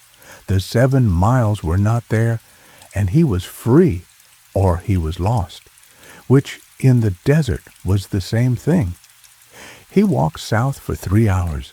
The sun was high, and the heat was a physical weight on his shoulders, and his mouth was dry, and his head was aching, and he was not sure he was going in a straight line, because the desert had no landmarks, no reference points, nothing to walk toward, nothing to walk away from, just flat ground and flat sky, and the shimmer of heat on the horizon that made the distance liquid. He saw something ahead, a shape, low, dark, rectangular, a building. He walked toward it, and it was a building, a small one, maybe 20 feet by 30, made of adobe, with a flat roof and a wooden door and no windows. It was the kind of building you see on ranches in the desert, a storage shed, a line shack, a place where a rancher keeps tools and feed and water. He walked up to it, and the door was open, and he went inside, and it was cool, the thick adobe walls holding the cold of the night, and there was a cot against one wall, and a shelf with canned goods and a water jug full, and a lantern on the table, and a book on the cot, a paperback, worn and curled from the heat. He drank from the water jug, and he sat on the cot, and he picked up the book, and it was a road atlas, a Rand McNally, the kind they sell at truck stops, and it was worn, and the pages were soft, and he opened it to the page for Texas, and he found Highway 67, and he traced it with his finger from Marfa to Presidio, and the distance on the map was 10 miles. 10 miles. He looked at the map, and the map said 10 miles, and the road said 7 miles, and he had driven 400 miles, and the map said 10 miles, and the map was right, and the road was wrong, and the road had been wrong for 4 days, and the map had been right the whole time, and the road was a liar, and the town was a mirage, and the desert was a prison, and the building he was in was not on the map. He looked for the building on the map.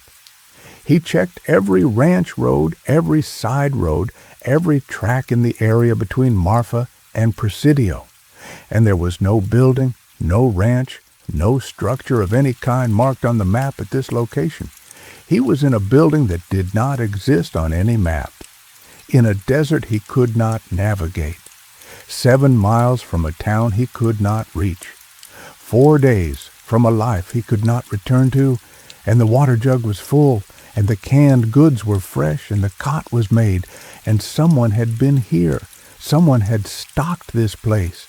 Someone had left the atlas on the cot open to the page that showed the road he had been driving, as if they knew he would come here, as if they had been waiting for him to leave the road and walk into the desert and find this place and find the map and find the page and understand that the road was not the way out, that the road was the trap, and the way out was off the map, off the grid, in a place that did not exist on paper. He stayed in the building for 2 days. He drank the water and ate the canned goods, and he slept on the cot, and he read the atlas, every page, every state, every highway, and the roads on the pages were straight and true, and the distances were accurate, and the towns were where they were supposed to be, and the world on paper was the world he remembered, the world where you drove 10 miles and arrived, where the road ended and the town began, where the odometer and the mile markers agreed, where you could get from one place to another, where distance was real and finite and traversable. The world on paper was not the world he had been driving in. The world he had been driving in was something else, a world where distance was elastic, where the road grew to match the driving, where the town retreated to maintain the gap, where the driving was eternal and the arriving was impossible. And he did not know how he had gotten into that world or how to get out of it. On the 3rd day in the building, he heard a truck, an engine outside on a road he could not see. He went to the door, and the desert was flat and empty, and there was no road and no truck, and the sound was coming from the south, from nowhere, from the direction of the river, and it grew louder, and then it passed, a rushing sound, the sound of a truck on a highway at speed, and it faded to the west, toward Presidio, and then it was gone, and the desert was silent. He stood in the doorway and he listened, and after a while he heard it again, another truck, or the same truck, coming from the south and passing to the west, and he understood that there was a road out there, a road he could not see, a road that was not on the map, a road that ran south of the building and west toward Presidio, and the trucks on it were real trucks going to a real town, and the road he had been on, Highway 67, the road that did not end, was not the only road.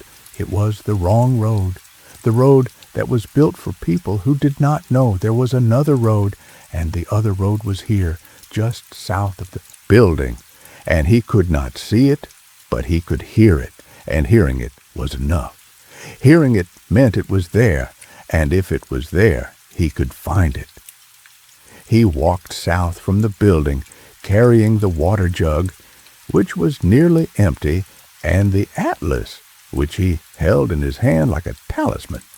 And he walked for 20 minutes, and the ground under his feet changed, the rocky desert floor giving way to something smoother, harder, and he looked down, and he was standing on asphalt. A road that was not on the map, a road that was not visible from the building, a road that appeared under his feet as if it had been laid down the moment he stepped on it. He stood on the road, and he looked east, and he looked west, and the road was straight and flat and new, and there were no mile markers and no signs and no lines painted on it, and the desert was on both sides, and the sky was above, and the road went west toward Presidio, and he walked. He walked for 15 minutes. The town appeared. Not gradually, not in the distance, not as a cluster of buildings that grew larger as he approached. It appeared. One moment the road was empty, and the desert was flat, and there was nothing ahead. And the next moment Presidio was there, all of it. The buildings and the water tower and the bridge and the streets and the cars and the people. And he was on the main street of Presidio, Texas, population 900 and something, and the date was Sunday, October 15th. And he had been gone since Wednesday, October 11th, and 4 days had passed and 400 miles had been driven, and he was here in a town he could see but could not reach. And now he was here, and it was real, and the road had ended, and the town had begun, and he was standing on a sidewalk in the sun, and a man was walking toward him. And the man said, "You all right, partner? You look like you have been in the desert." And Roy said, "I have been on the road." And the man said, "What road?" And Roy said, 67. And the man said, 67 comes right into town. You just follow it in." And Roy said, I know it does. But it did not for me." And the man looked at him and said, "You need a doctor." And Roy said, "I need a phone." He called the dispatcher from a pay phone at the gas station in Presidio. The dispatcher said, "Roy, where have you been? We filed a missing persons report. The highway patrol searched the road. They did not find your truck." Roy said, "The truck is on 67 7 miles east of here, on the shoulder, out of fuel."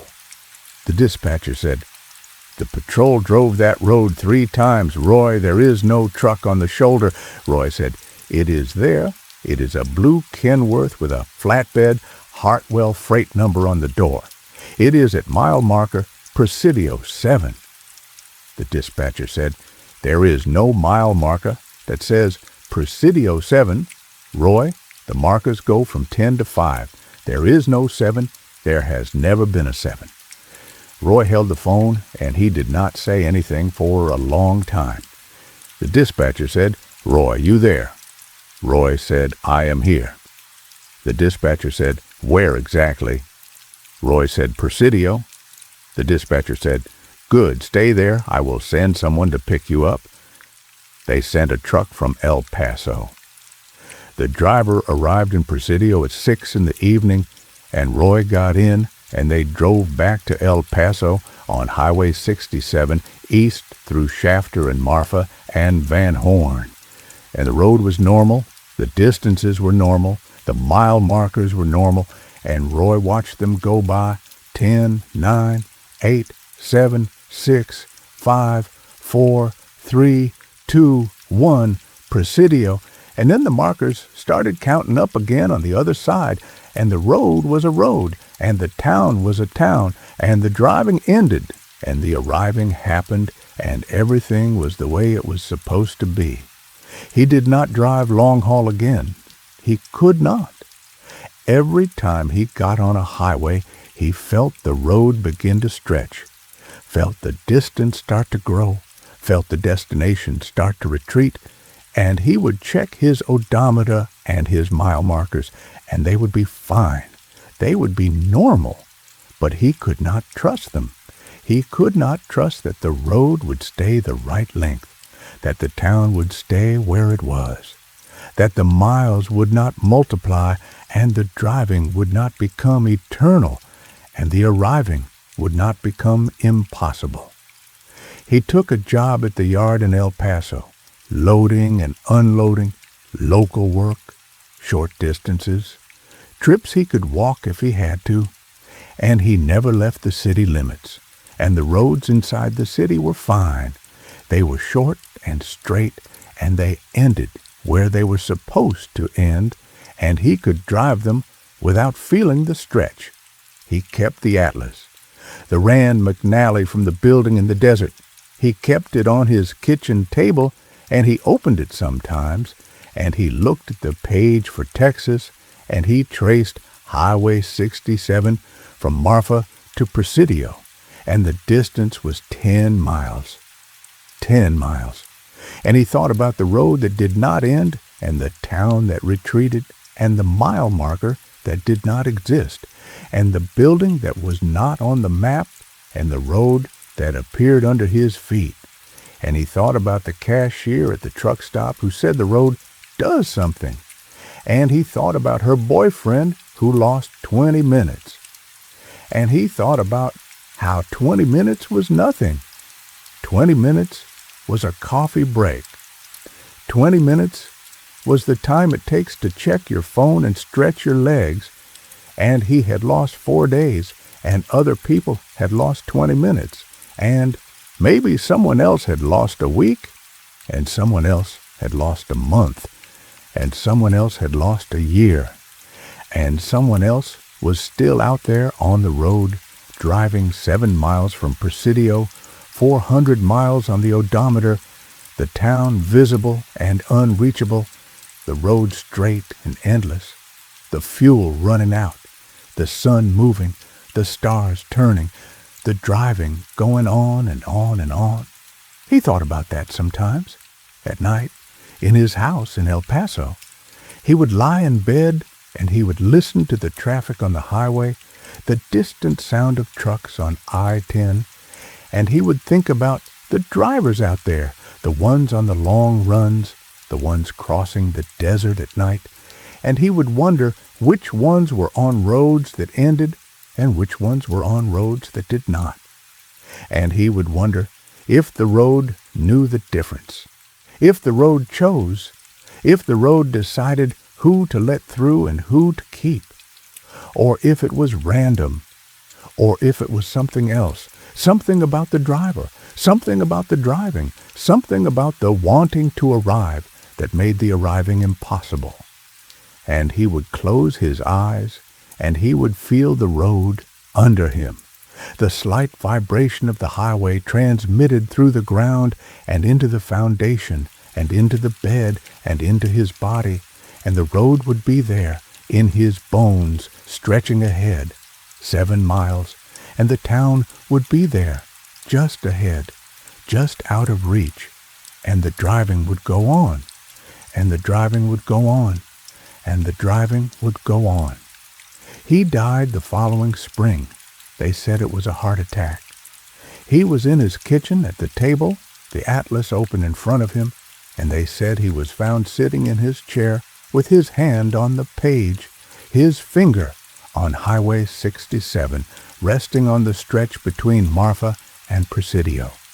And his face was calm, and his eyes were open, and the atlas was open, and the road on the page was 10 miles long, and the road in his finger was longer, much longer, and no one who found him thought about the difference, and no one thought about the road, and no one thought about the driving, and the atlas was packed into a box with his things and taken to Goodwill, and someone else bought it for $1 and opened it and looked at the page for Texas, and the road was 10 miles long, and the town was at the end of it, and everything was fine, everything was normal, everything was the way it was supposed to be, except that the previous owner's finger was still on the page, not a mark, not a stain, but a warmth, a presence, a pressure that had sunk into the paper, a fingerprint that was not visible but was there, and if you held the page up to the light, you could see it, faintly, the whorl and the ridge, the shape of a finger that had been pressed into a road that did not end, and the finger was still driving, and the road was still stretching, and the town was still 7 miles ahead, and it was still 7 miles ahead, and it was still 7 miles ahead. The fire's nearly out now, friend, just embers and that steady rain on the roof. If your eyes are still open, let them close. If you drifted off somewhere in the middle of things, well, I hope you stayed gentle. I will be right here when the sun goes down again. Same chair, same fire, same old voice, Come on back, and we will talk a while longer. Rest now. Rest well.